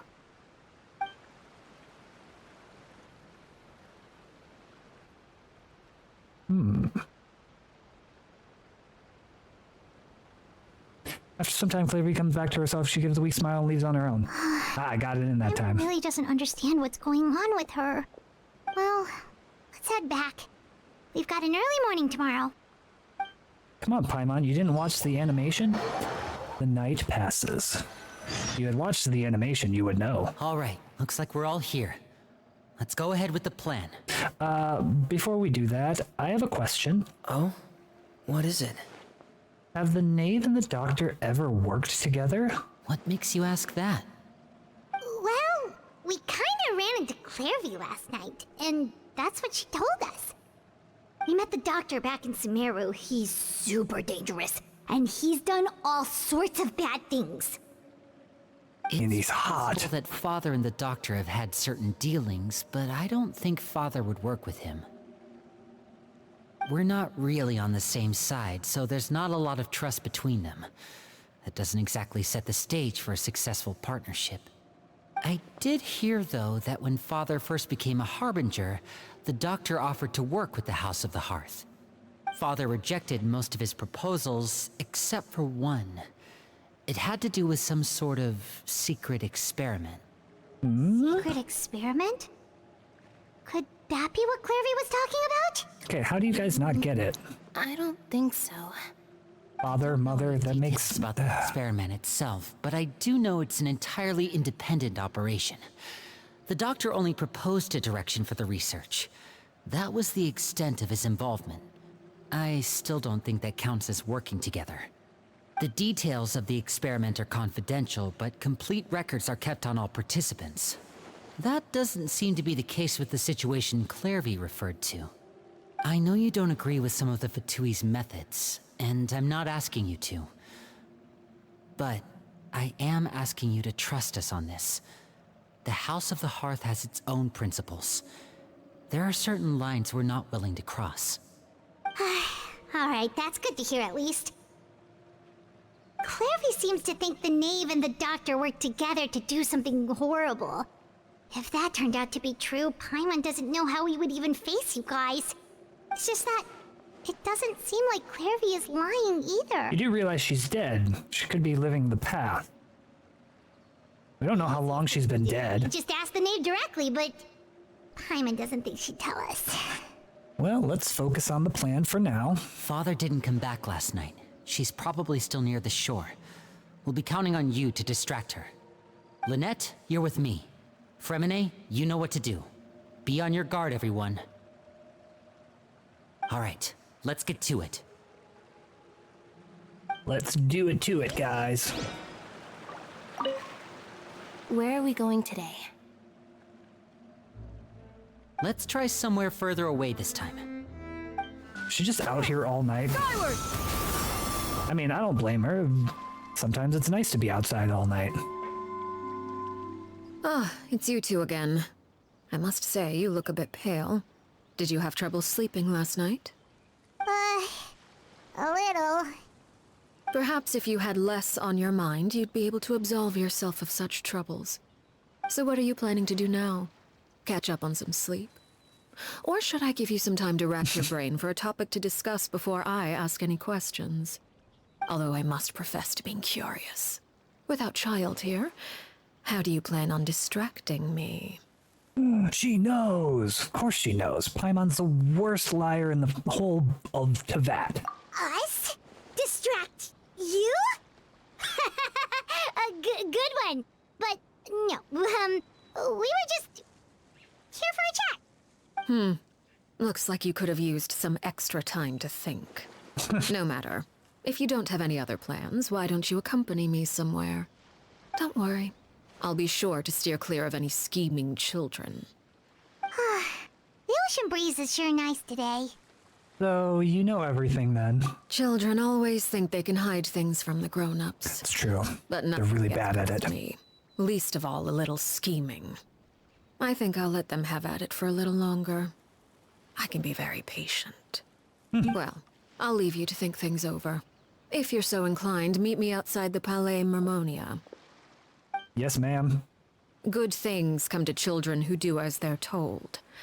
So I do hope you decide to tag along. If only for your friends' sakes. What should we do? It was kind of hot. She clearly knows about everything we've been doing, and Paimon doesn't think it'd be a stretch to say she was threatening us just now.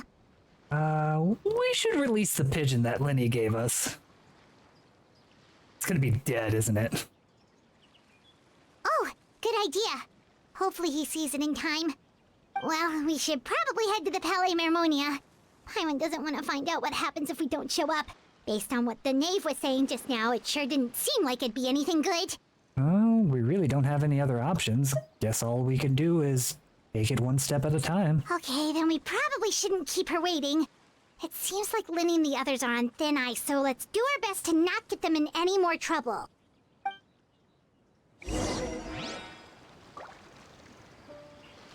Follow the knave to the court of Fontaine. Birds in a cage. Oh yeah, by the way, I am very happy that this is faster. Although it makes my eyes go sometimes, so.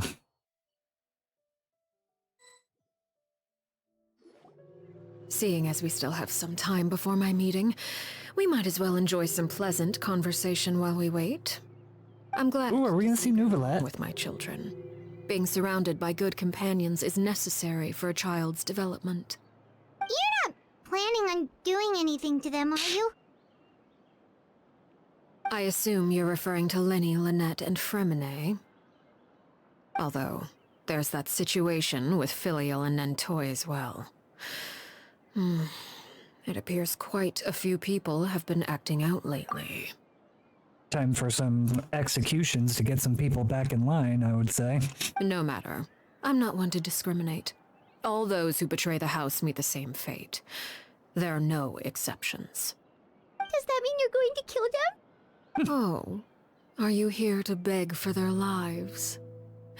I'm sorry to disappoint, but the rules of the house change for no one.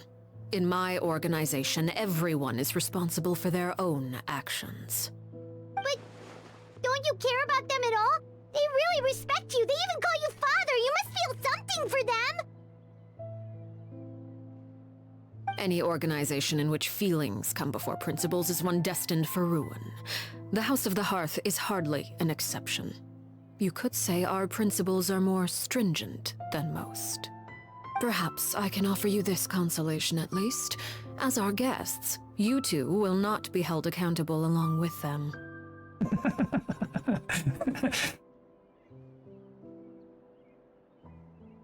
Are these children in danger? Well, you're certainly not in any danger, so they are in danger. There's really no other way to solve the issue? I would imagine Linny, Lynette, and Fremine will be able to keep their lives. As for Filial, Nentoy, and the others, I'm afraid there's little I can do. They can try to escape, but once you know our secrets, there's no getting out alive. I know your secrets. Because you keep sharing them with me, even though I don't ask for them. You just keep talking about them in front of me, and I'm a little uncomfortable that I know more about the Fatui now. But that's awful. Ah, you seem concerned. Out of consideration for my guests, I suppose I could turn a blind eye for a little longer. That's not, If no. Lily and the others manage to dispose of Clairvy in the meantime, all evidence of their wrongdoing will be lost. In that case, I could hardly punish them for something I couldn't prove. If their efforts are unsuccessful, on the other hand, all will be held accountable. And the punishment will be severe. Well, it's a deal then. We'll hold you to it. Of course. That's a weird line. Here, I believe this belongs to you. Try and keep better track of it next time. It takes a considerable amount of time to train a bird like this. It would be such a pity if you were to lose it. Permanently. Wait, where did you get that? Well, I'm afraid that's all the time we have to chat. Now, for the matter at hand. I asked you to meet me here because I have business at the Palais Mermonia. It has nothing to do with you, but I think it would be prudent for you to stick by my side for the time being. There will always be time later to run off and tell Linny what you've learned. Well, time to go. Looks like we wrapped things up just in time. Okay, I kind of like her bet more now. I'm good with... I don't know. I kind of wanted her to be more crazy, but I kind of like the simmering amount of badass that she is. Yeah! Skyward! And when you walk around like a sucker, hey, Nouvelette! Don't worry, I'm not a member of the Fatui. Please don't misconstrue this or anything. It's been a while, Monsieur Nouvelette. I must say, I wasn't expecting my meeting request to be approved quite so quickly. The Palais Mermonia operates with an efficiency worthy of admiration. It is only right that an esteemed diplomat such as yourself should be afforded the proper level of respect. Although, if I may speak plainly, I must confess that I did not anticipate we would have the occasion to meet again after presenting you with the Gnosis. I see you brought the Traveler and Paimon with you as well. If I may inquire as to the purpose of your visit. I'll be departing Fontaine shortly. There is, however, an outstanding matter that I would like to see resolved before I go. It requires a rather lengthy explanation, I'm afraid. So I took the liberty of explaining everything in this proposal. Please review it at your leisure, Monsieur Neuvillette. Oh, I don't need to know about it or anything. Don't tell me about it. No? Please?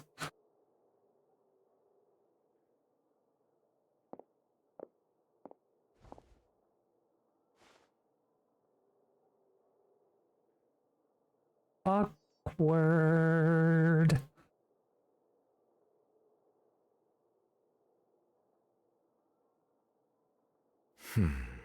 I understand your request.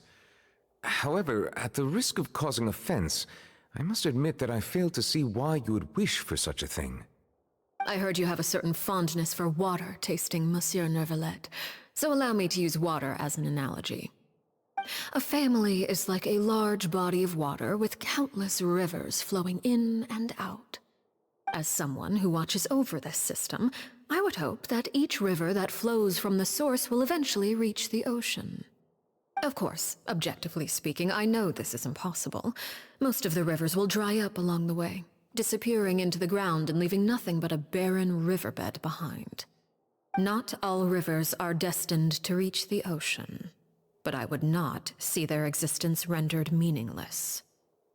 I believe the water that flows within them is simply meant for a different destination, like a field in need of irrigation. Or perhaps the glass of a certain water-tasting enthusiast. Are you feeding the children of the House of the Hearth to the dragon? Because awesome. Did you get any of that, Traveler? Not really. Your words paint an optimistic picture indeed. Allow me to remind you, however, few among us are willing to sip from a glass filled with tainted water. It may have been tainted at one point in time, but not to worry. I'll make sure it's strained of all impurities and returned to its cleanest form. The fuck are we talking about here? I seem to recall there being a transactional aspect to your proposal. Perhaps you could expound on that? If you accept my proposal, Monsieur Neuvillette, I will gradually withdraw my forces from Fontaine. And, unless absolutely necessary, I will no longer carry out any special missions within Fontaine. I presume I can take your words to mean that, in the future, cases similar to the Tartuffe assassination will cease to cross my desk? Tartuffe? Ah, that thief who embezzled funds from all those charities, you mean? My deepest condolences to his family, but without any evidence, I cannot imagine how the House of the Hearth might have been involved in his passing. Of course, if you accept my proposal, Monsieur Neuvillette, I'm sure certain measures could be taken to reduce the frequency of such troubles. You choose your words carefully indeed. In that case, I am inclined to accept your proposal. My thanks for your generosity, Monsieur Neuvillette. Well, with that settled, we should be going now. I took the liberty of bringing along 2 bottles of spring water from Snezhnaya for you to enjoy. I do hope I get the chance to hear your impressions. Perhaps at our next meeting, yes? Indeed. I trust you would not overlook your commitment in the meantime. I would not trust that water at all. Right, Traveler Paimon. Time to go. I honestly felt like a kid sitting at the adult table right there. Like everybody's talking about things and I don't get what's going on. I'm just like, yeah, I kind of like that you're here and talking, 'cause you're all hot, but come on, I don't know what's going on. I believe I've told you before that my emotions easily resonate with those of others. Yes. Yet in the few meetings I've had with that Harbinger, I haven't been able to sense any aspect of her emotional state. Her mind is like a still body of water. Who knows what darkness lies in its depths, and the lack of ripples on the surface gives nothing away. It's unclear whether this is her natural state of being, or whether it's an incredible strength of will that gives her the ability to master her emotions. Either scenario, however, suggests she is a very dangerous individual. I do Yeah, I got expect that. an explanation as to why you two are by her side. Whatever your reasoning, I would only advise you to take caution. Thanks, Daddy Nouvelette. You always look out for me. What the hell was the proposal?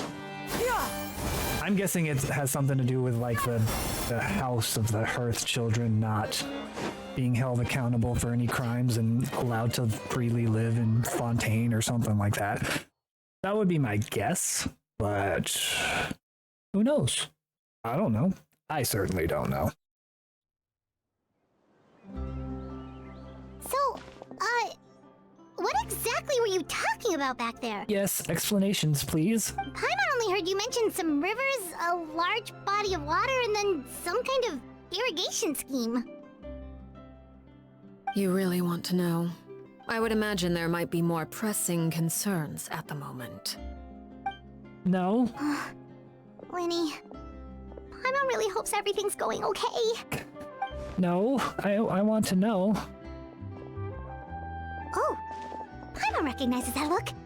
You've got your thinking cap on, don't you, Traveler? The knave may seem relaxed, but she didn't seem to be joking earlier when she said that those who betray the organization must pay with their lives. I think she's serious about punishing those kids.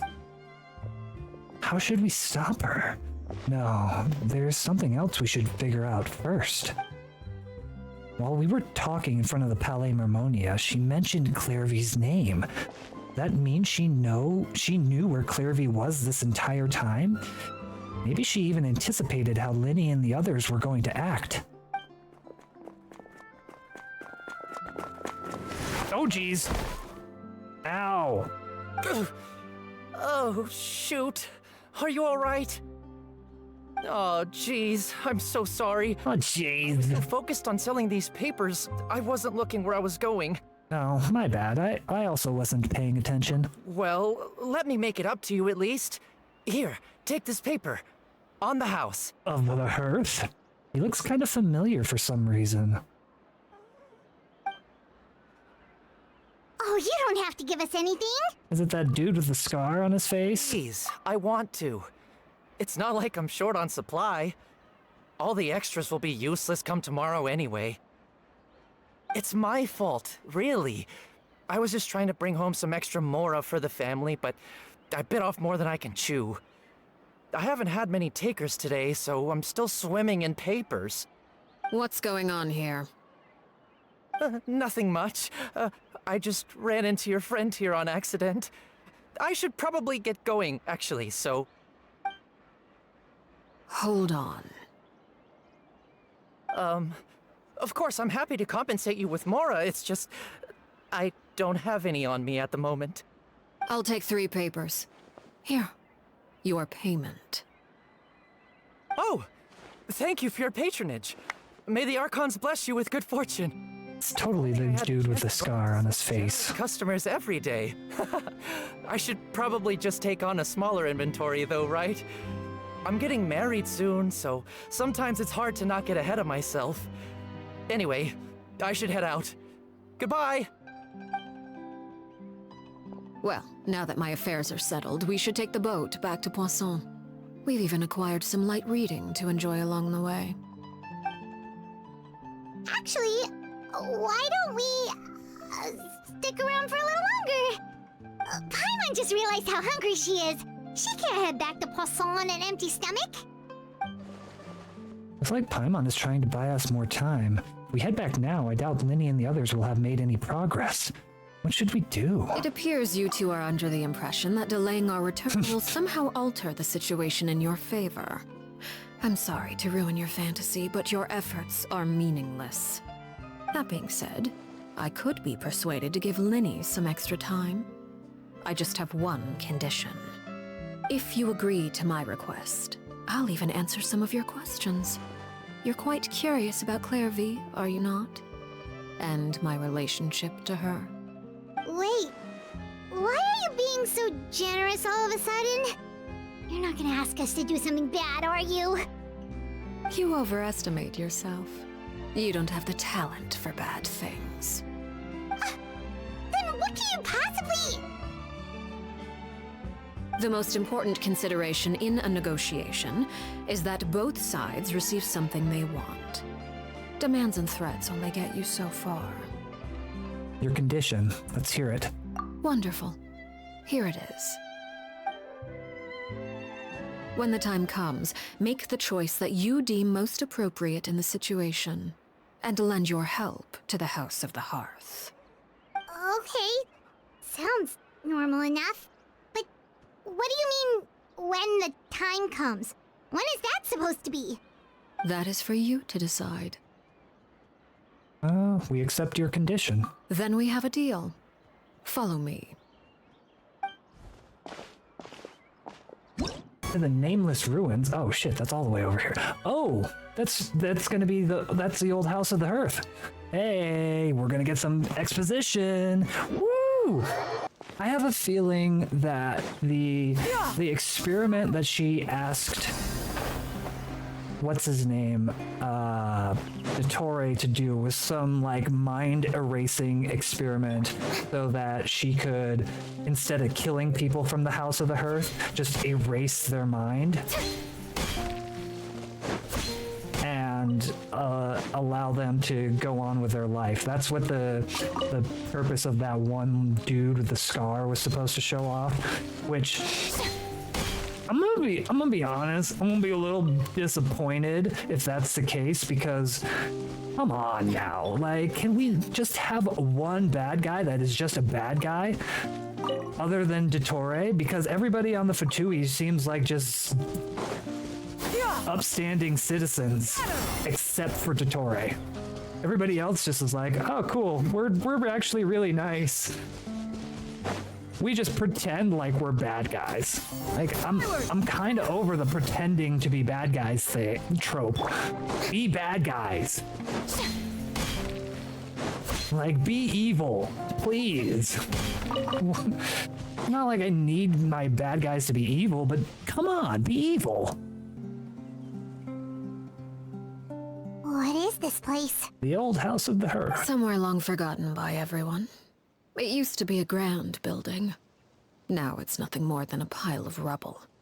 No one comes here anymore, nor does anyone care about what once happened here. Although, this place does have something to do with the story I'm about to tell you. Ooh, story time. It was before I became a Harbinger, and before Linny and the others joined the House of the Hearth. Due to certain events, I first killed Clairvy and then her mother. And this is where it all happened. Oh, so You just were the one that killed Clairvy? going right into it. Cool. Why? Patience now. Allow me to explain Clairvy's side of the story first. I'll start from the beginning. Okay. Clairvy was 6 years old when she was brought by her mother, Crucibina, to live in the House of the Hearth. From the outside, it seemed like a fairy tale. A thriving family made up of kind adults and friendly children. Crucibina was the knave at that time, and the House of the Hearth was under her control. She was Clairvy's mother by blood, but she was also the mother to all the children in the house. She can be my mother. Clairvy was happy here, for a time. But she quickly realized that being part of this family wasn't a fairy tale at all. It was a kind of purgatory. Purgatory? Exactly. The House of the Hearth takes in war orphans from all over Tevat. But as for how to raise them, that depends entirely on the person in charge. Crucibina came up with a novel idea. She would teach the children to fight, force them to duel each other, and then crown as the king of the house the child who proved themselves most worthy of inheriting her title. It's difficult to estimate the number of children who died or were maimed in the process. There's little I can say about the ones who died. The weak ones that emerged with permanent injuries, on the other hand, well, they still served a purpose. They would be handed over to the doctor to be experimented on, or sent away on dangerous missions. Nothing more than tools to be used and then discarded. So those were the experiments Clairvy was talking about. But what actually happened to her? Okay, so honestly, the previous Knave sounds like what I thought Arlecchino was going to be. Kind of disappointed. You said that Clairvy was Crucibina's daughter, so if Clairvy tried to convince her to stop what she was doing, Crucibina probably would have listened, right? Paimon, she was evil. No, of course not. Despite being Clairvy's mother, Crucibina cared little for her daughter. She forced Clairvy to join the House of the Hearth only as a means to demonstrate her own impartiality as a mother, to prove that she treated all her children equally. Clairvy did try to convince her mother to change her ways, but it was to no avail. After her efforts failed, the only other option was to rise up and try to fight back. Unfortunately, the other children had already been thoroughly indoctrinated into the illusion of happiness Crucibina had created. Of course, there was one exception. Someone Clairvy's age who knew the truth about the House of the Hearth. Her name was Peruere. Very. Wait, the friend that Clairvy mentioned? Friend, huh? I suppose we can call her that for now. Clairvy was a cheerful, passionate person with a tenacious spirit. Baby Arlecchino. On the other hand, was rather cold-blooded. Her cold-blooded nature allowed her to see through Crucibina's facade. Yet, it was also this cold-bloodedness that prevented her from acting against it. At least at first. While Clairvy longed for freedom, Peruere was convinced that, amid all the fighting and violence, she would make it until the end. Despite their differences, the two became fast friends, united by their knowledge of the truth. Clairvy told Peruere that she hoped to create a real family, where no one would be killed or sacrificed. There may have been a certain naivete to her ideas, but Clairvy proved her determination many times over. She tried countless times to run away, ask for help, or expose the truth. But her efforts only earned her beating after beating. The only thing that kept her going was her strength of will. Even with her body racked with pain, she would still stand on her tiptoes and open the window at night. She and Peruere would look out at the moon together, a fierce longing for freedom shining in her eyes. But one day that light simply vanished. Oh no. What happened? Her hopelessness resulted from a culmination of things. 10 years had passed. 10 years worth of failure after failure. She and Peruere weren't children anymore, but finding any chance to escape still seemed as hopeless as ever. It was during this time that Peruere suggested a new plan. If escaping was out of the question, why not take down the very person sitting on top of this throne of lies? Mother herself. Clairvy rejected that proposal. She claimed that, as a famous harbinger, Crucibina possessed an unimaginable amount of power. Trying to kill her would have an incredibly low chance of success. Clairvy never gave another reason, but Peruere could see it written all over her face. Clairvy still thought of Crucibina as her mother. Killing her own flesh and blood was a line she couldn't bring herself to cross. If she couldn't escape and fight back, then only one option remained. Death. Precisely. Death was the only way that she felt she could be free. It happened during a duel. When she arrived at the dueling ring that day, her partner turned out to be none other than Peruere, the very person that had stood by her side all those years. It was a fierce battle. But ultimately, Clairvy decided to let Peruere end her life. From that moment on, Paraware's journey was one written in flames. When the rain finally came and washed it all away, there she stood, the sole victor in Mother's endless game of slaughter. A trail of corpses strewn across her path to success. It was the very result she had predicted 10 years prior. Even then, she believed she would make it until the end. She wasn't surprised by the fact that she emerged as Mother's undisputed heir. Rather, her success left her with an inexplicable sense of restlessness. By the way, did you notice that they were fighting inside the ruins before Arlecchino made them ruins? There's a little anachronism there, but whatever. She was unsettled. And there was only one thing that could quell that sensation. Perhaps you two would like to take a guess as to what it was? Killing the person at the very top. Crucibina, you mean? But... Correct. This is the place where Peruware killed her best friend. A mere year later, this is also the place where she fought tooth and nail to kill the mother they shared.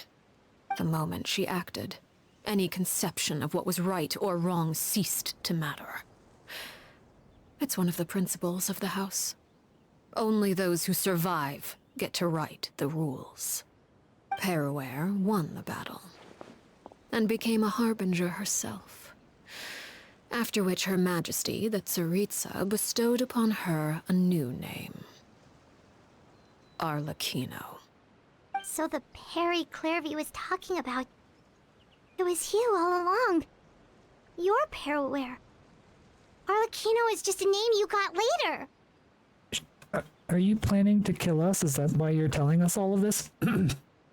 This was your story just as much as Clairvy. I left that name behind long ago. I must say, hearing it now does bring back memories. After I defeated Crucibina, the moniker of Mother died with her. I chose to forego the title she called herself, and even chose to give up my own name. I rebuilt the House of the Hearth under a new identity. Not only as Arlecchino, but as father. And that is where the story ends. Any more questions? The Clairvy we met, though. Who is she exactly? Yeah. Based on what you just told us, Clairvy wasn't a little kid when she was killed. So the Clairvy we met... Was she really a spirit at all? I suppose you could call her an illusion born of flame. Her existence is like ashes to a fire. Something left over in the wake of blaze and ruin. You see, a certain power runs through my veins. It's not unlike a curse. My flames leave behind shadows of anything they consume. Of course, the chances of those shadows morphing into a sentient entity are exceedingly slim. Clairvy is a very special case. Okay. Clairvy died when she was 16 years old. But what emerged from the flames was her 6-year-old self. Her appearance wasn't the only thing affected. Most of her memories were lost to the blaze as well. Memory is a mysterious thing indeed. Losing a portion of your memories will alter your sense of self. Lose 10 years' worth, however, and it would be like living in the past. Like returning to a version of yourself that never grew up. No wonder Paimon got such a weird feeling when we were talking to her. Perhaps I should put it this way. Clairvy is someone trapped in time. It may seem like she exists with us in the present, but she truly lives in the confines of her own past. So if all of that is true, then you must have known about Clairvy for a long time. Indeed. She's a rather volatile and unstable entity. Sometimes she would look after the children. She's even saved some of their lives. But Weird. other times, she would hide from me. and become obsessed with revealing the truth about the house to anyone who will listen. Shadows don't have the capacity to learn or grow. Any new information they encounter is quickly forgotten over time. Your attempts to expose Clairvy to sunlight. They failed, yes. The reason is actually quite simple. In Clairvy's mind, the house is impossible to escape, and it is this very perception that traps her there. But no matter. All I have to do is kill her again, and all will be resolved. I don't anticipate so much as a single speck of ash will be left behind this time. Okay. Paimon can understand why you might want her gone, but isn't there another way? She's already dead, Paimon. Who cares? So what if she's trapped in her 6-year-old self? She's still your friend! At least talk to her first! It's too late for that. She broke the rules, and now she must be punished. That goes for Filial and Nantoy as well. She's had quite the effect on them.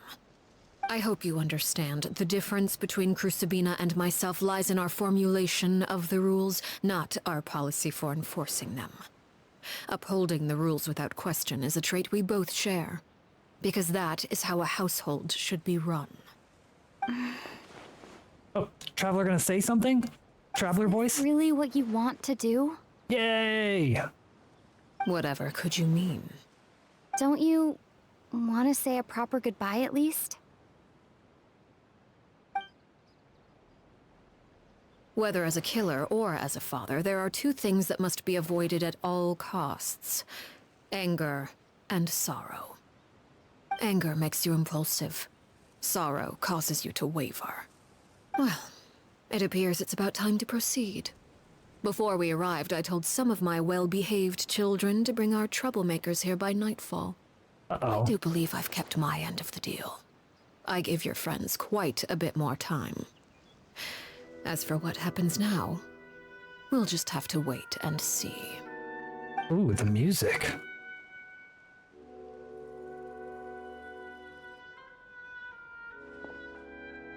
Here they are, Father. Ah, you gonna execute him? Seeing something like that would actually be a first for me. Of course you'd be excited about that, you fucking psycho. God, I don't like this kid. Lenny! Clairvy. I'm sorry. I heard about how you helped buy us more time. But I still failed. I couldn't find a way to fulfill her wish. Huh? Are you... Perry? Indeed, it's been a while, Clairvy. Perry! Shh, stay right there. I'm sorry to postpone our reunion, but first I believe certain scores need settling. Oh, cutscene? Cutscene? Yes? Father, let me explain. Nope, not cutscene. Whatever. Out of my way. Father! You chose to conceal a threat to the house, and for that, you must be punished. Overall, however, I suppose your wrongdoing is hardly the most egregious of the bunch, so I'll deal with your punishments later. Plot armor. Now, the more pressing concerns are the traitors among us. By traitors? Do you mean us? Father, let me explain. We didn't mean to... Fultz, why don't you share what you heard? Of course that little psycho would turn him in. Yes, Father. Secret Midnight Meeting number 3. Participants: Filial, Nantoy, Sato, Toddy. Nantoy clearly said, "If only Father wasn't the one who took us in." Sato added, "I'm sick of this life. I just want to live as a normal person." Filial was the worst of them all. She called us crazies and said a bunch of mean things about Father. I did not! You're lying! Fultz is trying to frame us! I won't lie, I kind of believe Filial here because fucking Fultz is nuts. It's not like I'm the only one who heard those things. After that, you and Toddy and a bunch of other people started talking about Clairvy. You were using all those things Clarevy brought up as an excuse to question Father. We're birds locked in a cage. The only way out is to destroy it. That's what you said, wasn't it? You little. You just want me gone, don't you? What did I ever do to you, huh? And you, Sheplo, have you forgotten who stood by your sickbed, watched over you, and changed your dressings? Come on, let's hear it then. What's your reason for all this?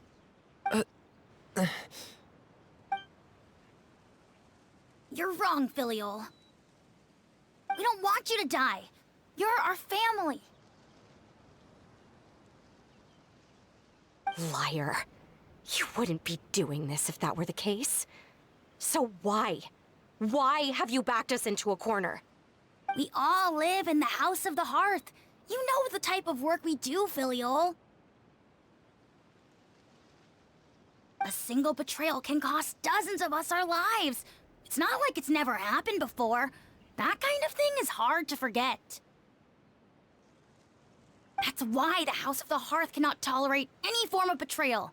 Ever since we came to Poisson, you've had 7 secret meetings. A lot of the things you talked about really crossed the line. You've been spying on us for half a month? Wait a second. Now that I think about it, the move to Poisson was just a way to make it easier to spy on us, wasn't it?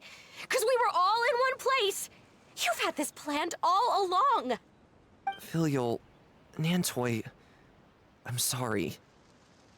I owe you both my life. I owe Clarevy too. If it weren't for all your help after I got poisoned, I wouldn't be standing here today. If this were any other situation, I would do anything to repay that kindness, even if it cost me my life. But rules are rules. I'm sorry. My hands are tied. Why? Why? That's enough, Filial. We made a mistake, and we should own up to it. We broke the rules, plain and simple. And now we have to face the consequences. I'm sorry, Chapleau. Fultz. I'm sorry, Father. We accept our punishment. Chapleau, according to the rules of the House of the Hearth, how should these traitors be punished? All those who betray the house pay with their lives. And so it shall be.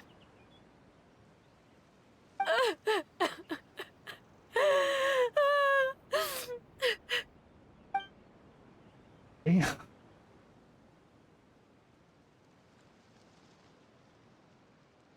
Father, please wait! Something you want to say, Linny? Please reconsider, Father.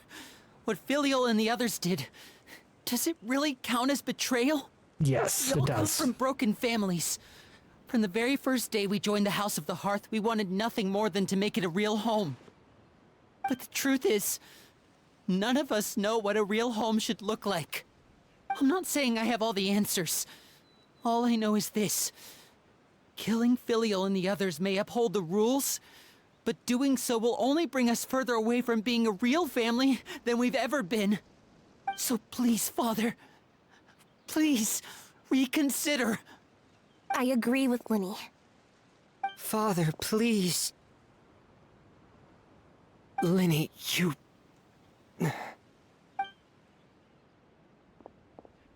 I also agree with Linny. Oh, she better murk these people. An order once given cannot be rescinded. However, given the extent of your determination, I suppose we shall have to go about this a different way. Draw your weapons and face me. Our weapons? Father, are you referring to a duel? Precisely. The rules of the House will not be altered. Traitors must be punished. However, resolving disputes with a duel is also one of our rules, one that also applies to me. Demonstrate a sufficient showing of strength, and I shall offer a concession. Wait. Beat Father in a duel? Impossible. Father is way too strong, even for Lenny.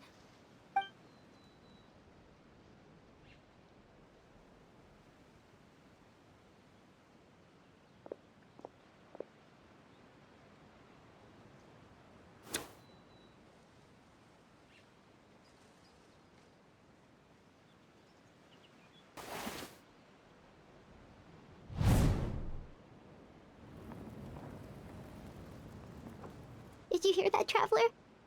Lenny and the others have to duel the knave. What should we do? Can they really win something like that? If they lose, those people from the house are really gonna be executed. Hey, are you listening? Treating them really what she wants?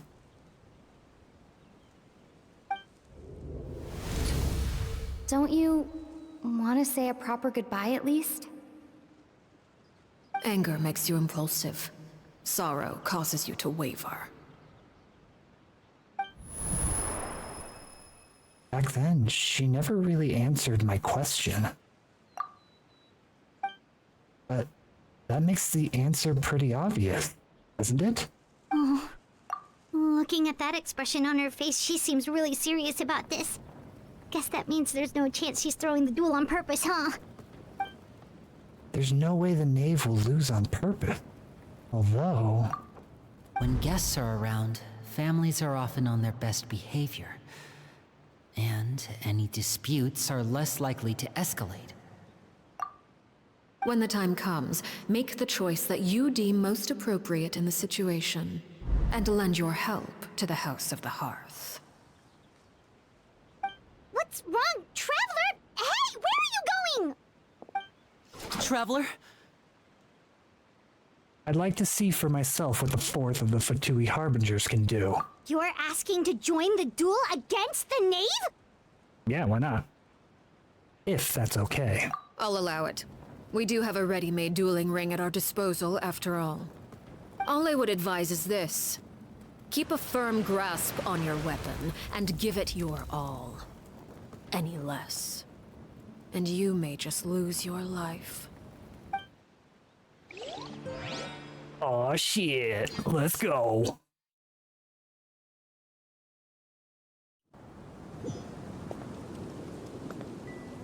Oh. That's it? She's just gonna walk slowly at us? You... Hey! Closer now. Ow. With these rising flames. Now that's more like it. Spare your energy. Running is of little use. Right now. Seize the skies. Over here! With the fall of darkness, destruction shall rise. Have a taste of purgatory. Right here. I was just jumping, but there didn't seem to be a reason for that. Oh, jeez. Try to pace yourself. Not bad. You've proven to be a worthy opponent after all. Ah! I kill you! Although, not yet. Uh-oh. Alright, here we go. Here goes the real battle.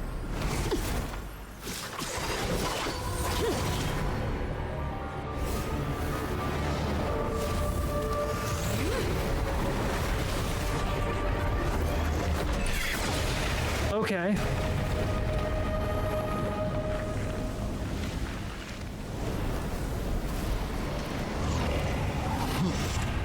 Cinder of two worlds flames. Two worlds? What's the second world here?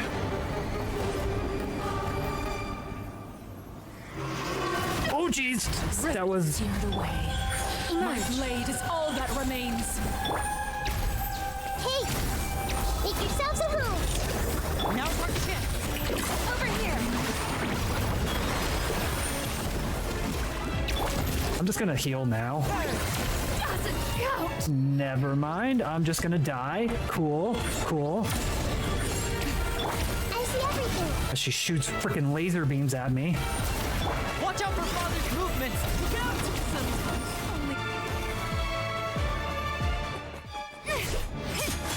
Ooh, cool.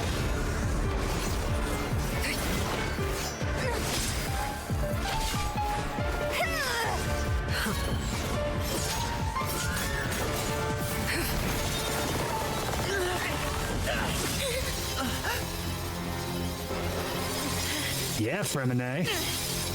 You should know better than to crowd in one place.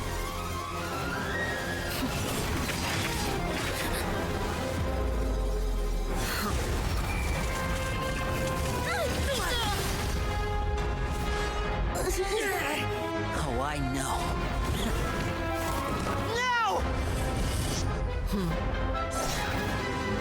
Oh, shit.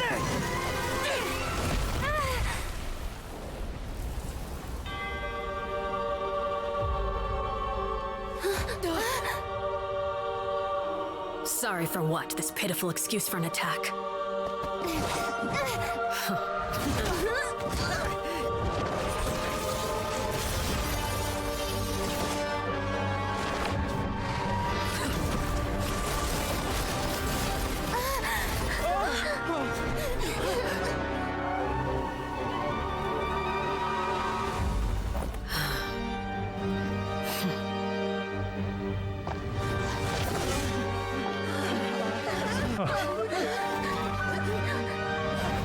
Father, no!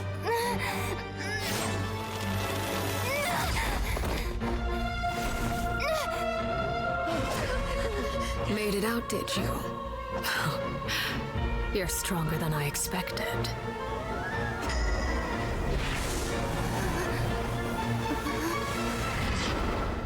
Oh, okay. Oh. Crimson Moon.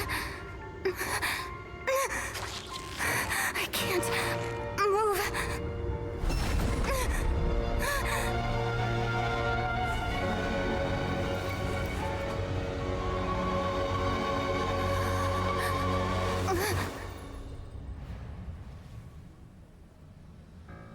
Still, not strong enough to beat me.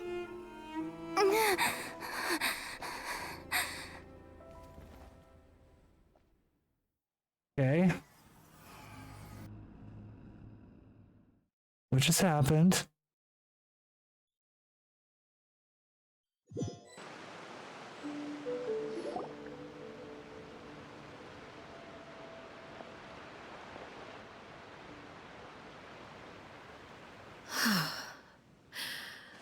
I believe we can end things here.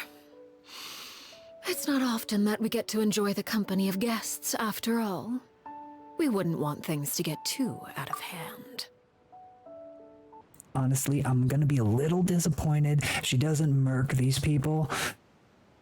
So, let's go. Brother, are you all right? Lenny, Given that I am the victor of this duel, as agreed, the punishment stands. No! I never thought things would end like this. However, everyone involved in the duel demonstrated a remarkable level of strength and determination. In light of this, I'm prepared to change the method of execution. Elwar, the bottled flames I gave you for safekeeping. Do you still have them? Yes? I wasn't sure what they were for, but I've kept them super safe. I didn't lose a single one. So, death by poison. Wonderful. Cool. Then, in just a moment, I'll have you administer them. Bottled flames? Indeed. They're the product of a secret experiment. Under certain special circumstances, flames can be extracted from my person and preserved. Once ingested, searing pain will spread across every inch of your body. No harm will come to you physically, but your memories will be burned away. If you can withstand the pain. When you awake, you'll have forgotten everything you know about the House of the Hearth, and will be expelled from the organization. Damn it, I knew it. I knew the secret experiment. I called it earlier. I said that the secret experiment was going to be some memory wipe thing. That was the reason for the dude with the scar. He didn't remember what she looked like. I'm going to say this, honestly, a little disappointed. In other words, administering this concoction will kill the version of you that grew up in the house and give you a new identity. So that means the young man that I thought looked familiar, the one selling newspapers outside the Palais Mermonia, he must have been the same Horror we saw on the list of executions. He wasn't killed at all. Memory is a mysterious thing indeed. Losing a portion of your memories will alter your sense of self. No, if my understanding of the Knave is right, she really thinks of that as killing him. The Horror that lived in the House of the Hearth is dead. The one that remains is simply a normal person living out his life with his beloved. Even so, it's much better than actually ending their lives. So, you're just letting us go, Father? You misunderstand. Memories are extremely important. Once consumed by flame, the version of you standing before me will die, and our secrets will die with you. So no, I don't intend to just let you go, because the person who survives will be nothing but a stranger. Even so, I won't have to live in fear anymore. I'm sorry, Father. I'm sorry I let you down. But I really... Don't cry, Filial. You haven't left the house yet, so there are still rules to be followed, yes? Remember what I taught you. Anger makes you impulsive, sorrow causes you to waver. Don't let yourself be controlled by your emotions. Of course. I'll remember. Dry your tears, and go pursue the life you really want. Again, still disappointed that this is how they're gonna end it, to make the Knave not a bad guy. But, okay. Yes, Father. Chaplot, Foltz, Elwar, take them back to Poisson. And bring Linny and the others as well. I prepared 3 extra vials of bottled flames. As for whether to take them, the choice is yours. Goodbye, children. The next time we meet, I will no longer be your father. Thank you for all you've done for the house. I hope you have bright futures ahead of you.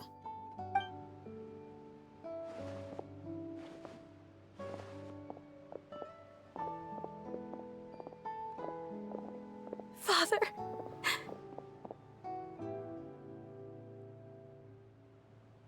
Let's go.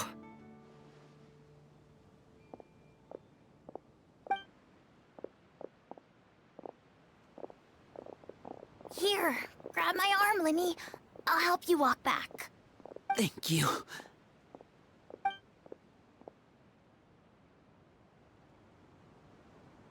Clairvy.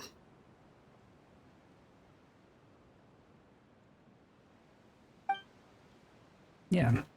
And there's the whole Clairvy thing. Okay, let's see how this resolves.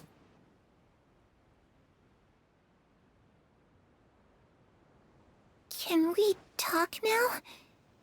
I've been waiting for a super long time. You really are Perry, aren't you? I haven't seen you in so long. How come you're all grown up? Wait, did I somehow travel to the future on accident? Or am I dreaming? What a long dream. Neither. You died, Clairvy. That's what happened. You could have at least sugarcoated it a little. Look, she's done speechless. If this is really Clairvy's younger self, then I would say she's probably had enough lies. Oh. Okay then. Huh? That's it? You accepted it just like that? Yep. If that's what Perry says happened, then I believe her. Perry wouldn't lie to me. Plus, I don't really need to know why I'm like this. I'm more curious about what happens in the future. If you're a harbinger now, Perry, that means Mother is gone, isn't she? Can you tell me about it? I want to know what happened to her. And to me. You never stopped trying to defy fate. At first, no one believed you. You could only vent your frustrations to the moon. In fact, you often sought comfort in the night sky. You wanted to see the aurora, so one night we promised each other we would go to Snezhnaya to see it together. Later on, you tried to run away, but you were brought back each time. Mother spared your life, but it wasn't out of kindness. Instead, she decided to make an example of you by slowly torturing you over time. That way, the other children would know what happens to traitors. Still, you never gave up. Mother hoped that through ruthless duel after ruthless duel, she would be able to crown an ultimate victor among the children she raised. But you called on everyone to unite, to fight to a draw in order to reduce casualties. Your efforts may have only delayed the inevitable, but still. You gave them hope. You tried everything you could think of, but every attempt ended in failure. Still, you never turned your sword on Crucibina, and you never turned it on me. On that gloomy day, you told me, "For the last 16 years of my life, I've done everything I can to fight for freedom. But now, I realize that the only freedom I truly possess is the freedom to choose to die." I never imagined I would say something like that. I must have been feeling really worn down. But somehow, Yeah. I still think I understand. According to Mother's plan, only one of us was going to make it until the end. And I always hoped that person would be you. If I could do it all over again, I still don't think I would make a different choice. Even when I first met you, I knew you'd be able to do what I couldn't. Is that so? Even now, I'm not sure I truly understand what kind of freedom you were trying to pursue. But as the head of the House of the Hearth, and as the children's father, I've tried to give them the most basic of freedoms. The freedom to choose their own fate. It's something I discussed with the Eudex of Fontaine. The children who want to leave the house will have their memories wiped clean of all secrets pertaining to the organization. In return, they will be allowed to live a normal life in Fontaine without being prosecuted for their past. Of course, I won't hand freedom to them on a silver platter. They have to fight for it and prove themselves worthy of it. Only freedom that is earned has true value. That's more than enough. That's exactly the kind of life I was fighting for. You know, Perry, I think you're a pretty amazing king, and a really great father, too. I'm really happy that you're the one who took over the house. I guess I do have one regret, though. I still haven't seen the outside world. Well, it just so happens that our dear guests over here have been to many nations and traveled to countless places.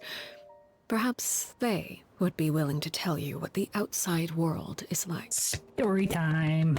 Really? Of course! We've traveled all over the place. We've got so many stories, we could probably talk your ears off for 3 days straight. This reminds me of that kid from, it's that island, the child sacrifice, that kid. It's the same thing. Same thing. Oh... Yeah, let's talk about the land of Electro, the nation of eternity. Those yokai you mentioned, what do they look like? I once saw a drawing of this one guy with horns on his head and a super scary face. Are there any yokai like that? Yeah, we know one. Sounds like you're talking about an Oni. We know Bullchucker. Yep, we've met one, and let Paimon tell you, they're not nearly as scary as they look. Okay, I'm gonna have to talk about all of them anyways. Talk about the land of Dendro, nation of wisdom. I was always too afraid to skip Mother's fighting lessons. But At the academia, I bet you could do all sorts of secret things in class. Things that have nothing to do with studying. I'm just kidding. Being able to study whatever you want without having to fear for your life actually sounds pretty great. Depressing. Talk about the land of Animo? Sure, let's go through all of them. I used to dream of being a bard, playing the lute while singing into the winds of freedom. Even if there was no one there to listen, I would have continued to sing no matter what. I could sing. Land of Geo and the Nation of Contract. Ah, that's where Mora comes from. I never knew that before. If I had some Mora, I would buy 3 new dresses.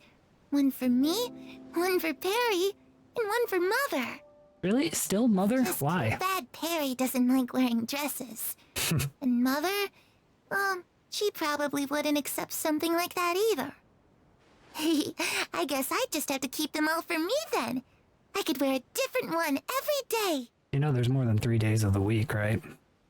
You tell Clary all about the nations she visited. Eventually the conversation returns to Fontaine, the nation she once called home. Situation was super dangerous. Lenny and Lynette were accused of committing a crime, and they were going to have to stand trial at the Opera Epicles.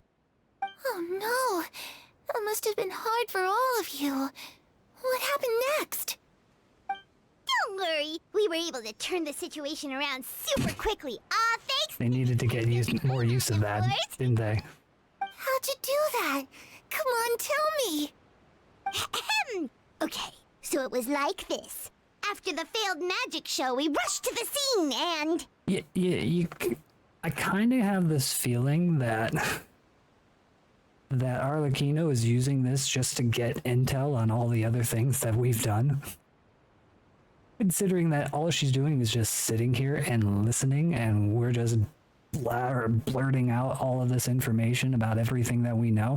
Do you think that we've been saying things about like, hey, yeah, Zhongli is the Archon and Venti is the Archon, and Arlecchino's just sitting there listening?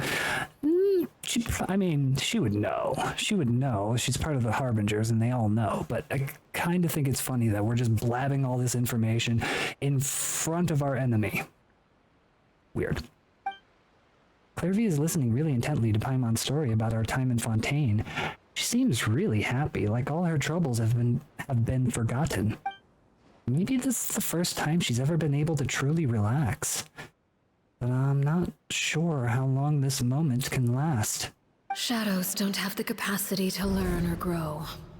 Any new information they encounter is quickly forgotten over time. As time passes, she'll probably forget everything we've told her and go back to being that scared little girl who could only hide in the shadows. Huh? I was so busy thinking, I almost didn't notice. The sun has risen. She's gonna be able to be out in the sun. Yep, there she is. Clairvy, you've worked tirelessly from the shadows to overthrow the House of the Hearth. Now, by my authority as the Knave, I shall announce how this matter ends. You are hereby expelled from the House of the Hearth. You are no longer tied to this place, nor are you bound by its rules. You're saying that I can finally leave? I get to experience the outside world as well? Yeah, you're dead. I forgot. There's no getting older for me. Still, seeing who you grew up to be makes me really happy, Parallel. Take care of yourself. Goodbye. May we meet again someday.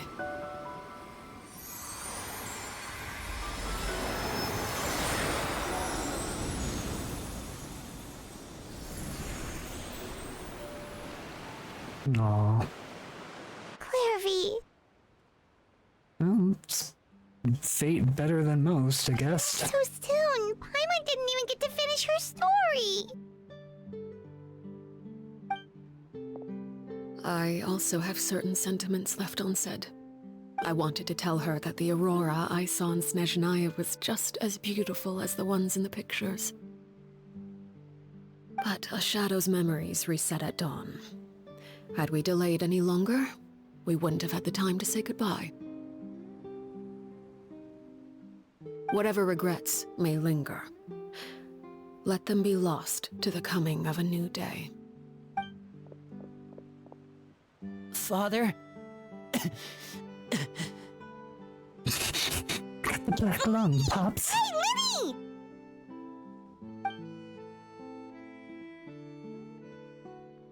What is he doing back here? Let's go check it out.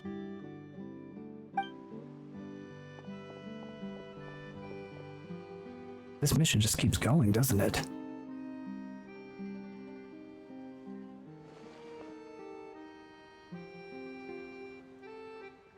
Father, the bottled flames have been administered.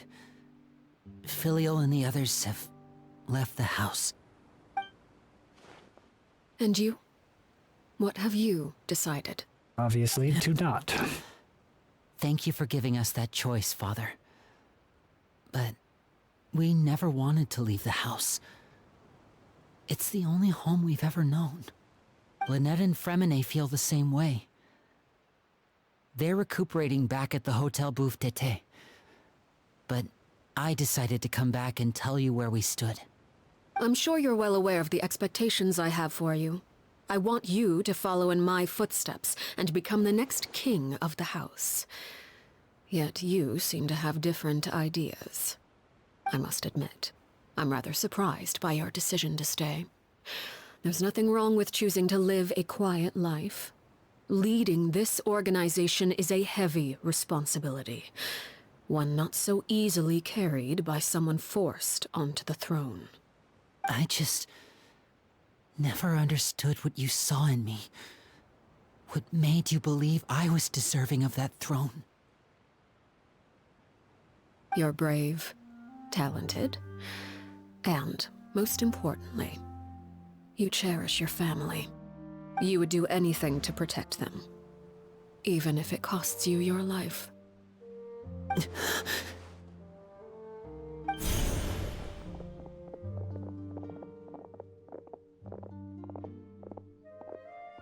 Speaking up back there was so brave of you, Linny.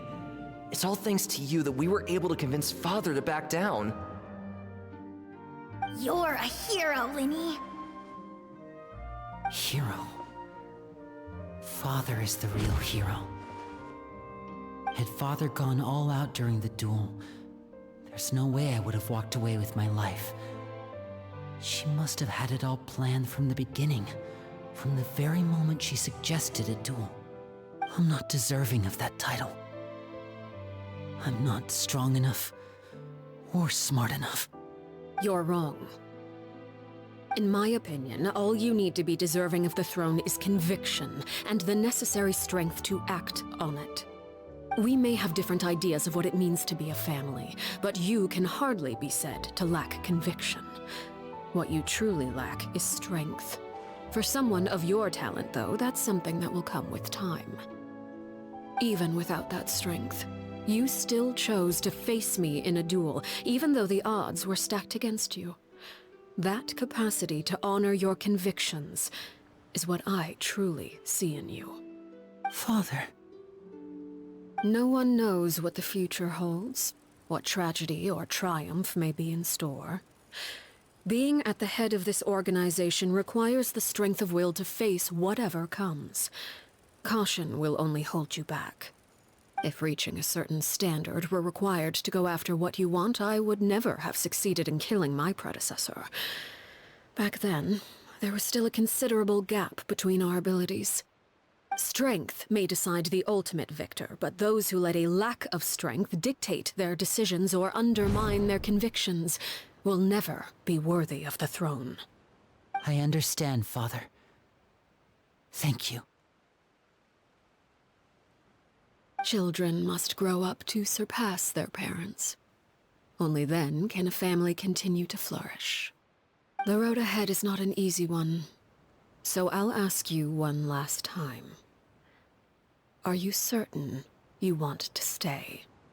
You've done so much for me, Father, and that kindness must be repaid. Plus, with Project Stuja at hand, there are many dangers ahead, and I, for one, don't intend to back down. Protecting my family at all costs. That's my conviction. Then you're welcome to stay. As for Project Stuja, you need not be too concerned.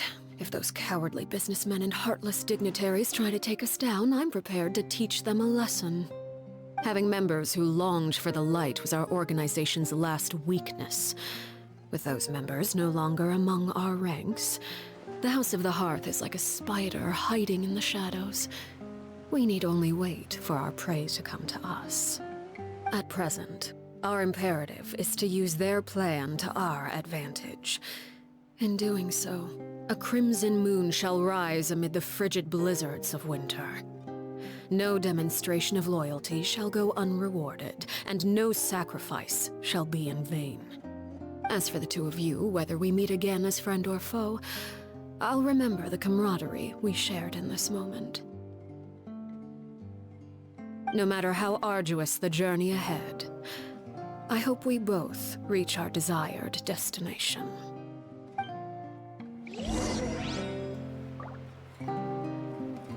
Until 2 days later. I have thoughts. Chief among them is that, again, I'm a little... Ooh, I'll take that. I'm a little disappointed in how they decided to... It's not like they decided to, like... I don't know how to put it. They didn't make... It... To me... It honestly felt like this whole thing, like it honestly feels like the Genshin writing staff lacks balls. Like I'm kind of getting that with Star Rail too, because like I don't know if you've played it, but like with characters dying but not really dying, or dying and them telling us that maybe they're still alive, like we're really lacking balls in our story here, because it's like they're like, oh, they're dead, but they're not dead. I don't know. I'm not a fan of that kind of storytelling. And this kind of upsets me, because like Genshin has a lot of dark overtones, but they're really making everything very bright and airy, and everything's happy. Don't worry about it. People aren't gonna die. The psycho killer isn't really actually a psycho killer. We're all hunky-dory with the pet strangler or whatever. I'm disappointed. I am disappointed. Son, I am disappointed. Because it's like, why do we have to whitewash our villains so much? Like, I get it, she's part of the party or whatever, and so, but like, can we make her evil? Like, people are saying that Dottore has a playable model or something like that, and I am going to be very upset if we don't get insane Dottore. Like if we get a playable Dottore and he's like some aspect of him that is actually really a nice guy and doesn't like that Dottore experimented on children and did all these things and did all these heinous crimes, and he actually wants to fight against that Dottore and become the real Dottore, the one that's truly has a heart. Like if that's it, I swear, if Dottore, if that's the playable Dottore we get, I might uninstall. I might uninstall, because like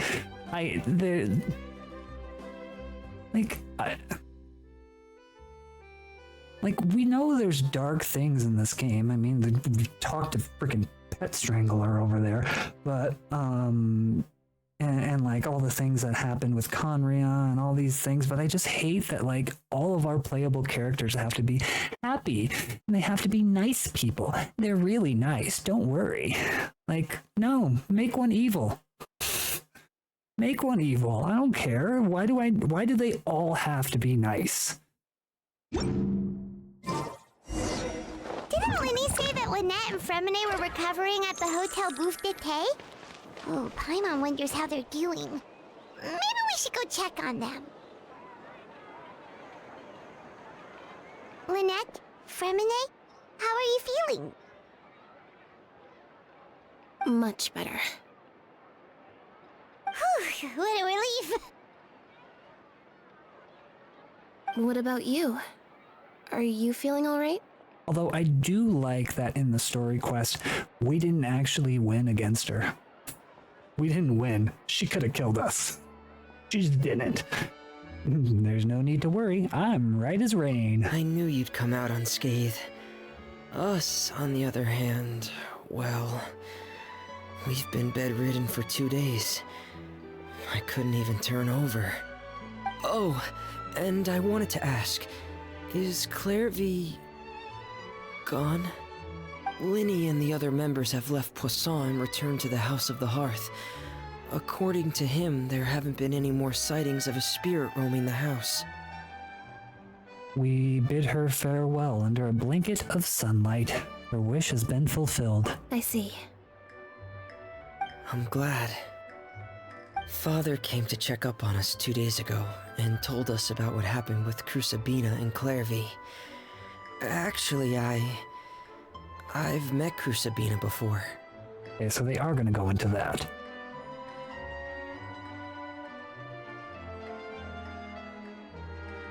Wait, what? You've met the former knave? Crusabina died a year after Clairvy. It was during the year between their deaths that I joined the House of the Hearth. Crusabina had an extremely cruel and radical way of doing things. While she was alive, the atmosphere in the house was suffocating. When I joined, though, the experiment she valued so much had already come to an end, and all the people involved, dead and injured alike, were gone. Crusabina never talked about the past with us newcomers. A couple of months after I joined, Father killed Crusabina and burned all her files. With that, the names of all the people subjected to her experiments, Clairvy included, were lost to the flames, along with the painful memories they represented. Father took in Lenny and me a couple months after that, but she never mentioned anything about Crusabina or Clairvy. It really seems like something she was planning to keep to herself. The last time Mine doesn't seem to be adding up, but whatever. kept it a secret for so long? Time has no meaning. Didn't want us to be affected by the darkness of the past. She was worried we'd develop a false sense of gratitude towards her if we knew about it. The foundation of a family should be free of any corrupting influence. Whatever happened in the past, it has nothing to do with who we are now. And that's what Father told us in the end. Like her father impression. But I still thanked her for everything. It was only after hearing about what Crusabina did that I finally realized how insignificant our lives could have been. The members of the house meant nothing to her.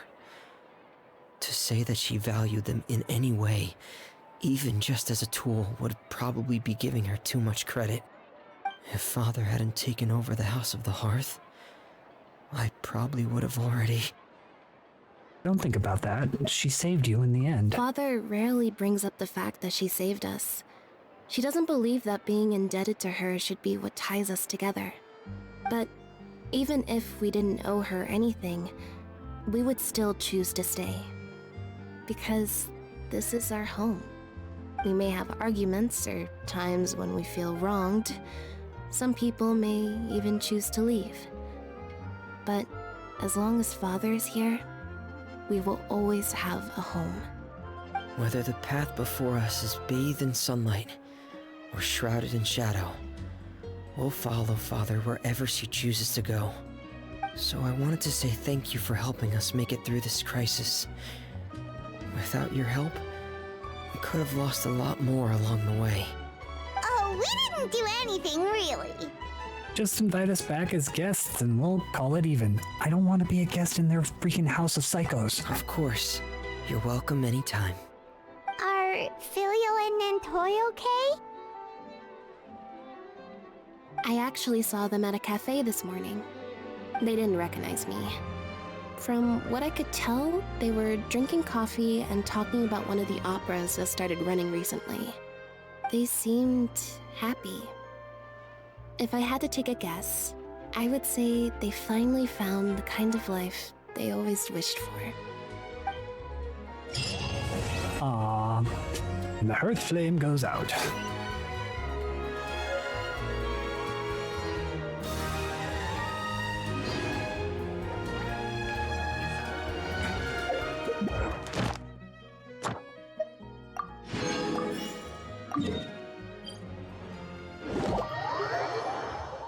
I'm gonna be honest. I didn't like it. I did not like the story quest. I think it didn't answer enough questions, and I don't know. Maybe I would have liked it more if I didn't know who Clairvy was and all that stuff, but man, I don't know. I don't think I like this quest. I don't think I like the direction that they went with the knave. I don't know. It's like, I felt like I would have been more satisfied if the knave was more like Crucibina. But the signs were all there that she wasn't actually evil or whatever, and gotta make everybody into a waifu, I guess. Can't have evil waifus. I don't know. I am certainly not a fan. I don't know. What did everybody else think of that? I don't know if I like that story quest. I don't think it's as. I think Chiori's was better than that. Xinyun's was way better than that one. I was really looking forward to all like the way they kind of hyped up Arlecchino and her backstory and all this other stuff. Like, I was hoping for a lot more than what they gave us, and I don't know. Maybe I'm just expecting too much, but destiny leaves no room for excuses. All choices must undergo the trial of sharpened blades. Naive mistakes, ill-defined betrayals, the courage to bring about better ends. All these must brave a test of strength. The rude awakening you received while facing the Crimson Moon lingers in you still. Relive this battle in your memories, and you may yet learn something new. What does she have floating around her? Wait, what? What the hell are those things? Okay. Afraid? I see everything. Or do you not even have the courage to be afraid? Is it my turn Seize now? the skies! Emerge. Now that's more like it. Where are you? With the fall of darkness, destruction shall rise. Have a taste Oh jeez. of courage. Please don't hit me. No. Showering you with praise. With these rising flames, Let the world come alive. is it my turn now? Make way for the adept! Right. Oh gosh. Not bad. All right. That was cool. Be a worthy opponent. That was cool. Can I go to your second phase now? Thank you. Is it the same animation that it was before? I don't know. This animation's kind of hot, so I'm probably gonna watch it a few times. Every time I do this weekly boss. I'm still glad that we didn't beat her. Like, she fucked us up. Like, that's cool. Cinder of Two Worlds Flames. I am very interested in that lore. She's gonna kill me, isn't she? Right here, right now. Oh boy, that hurt. My blade is all that remains. And can I have some energy, please? Thank you. Nope. Get away. Oh gosh. A sight to I'm behold. just gonna hit you with this. Right here, emerge. Hey! Here, my love. Suntown is only the beginning. Oh, I'm fucking her up though. That's fine. That's cool. She dead. Brighter than white. Oh, that was a cool exit too. It sucks that I don't like her story quest because everything about her is so freaking cool.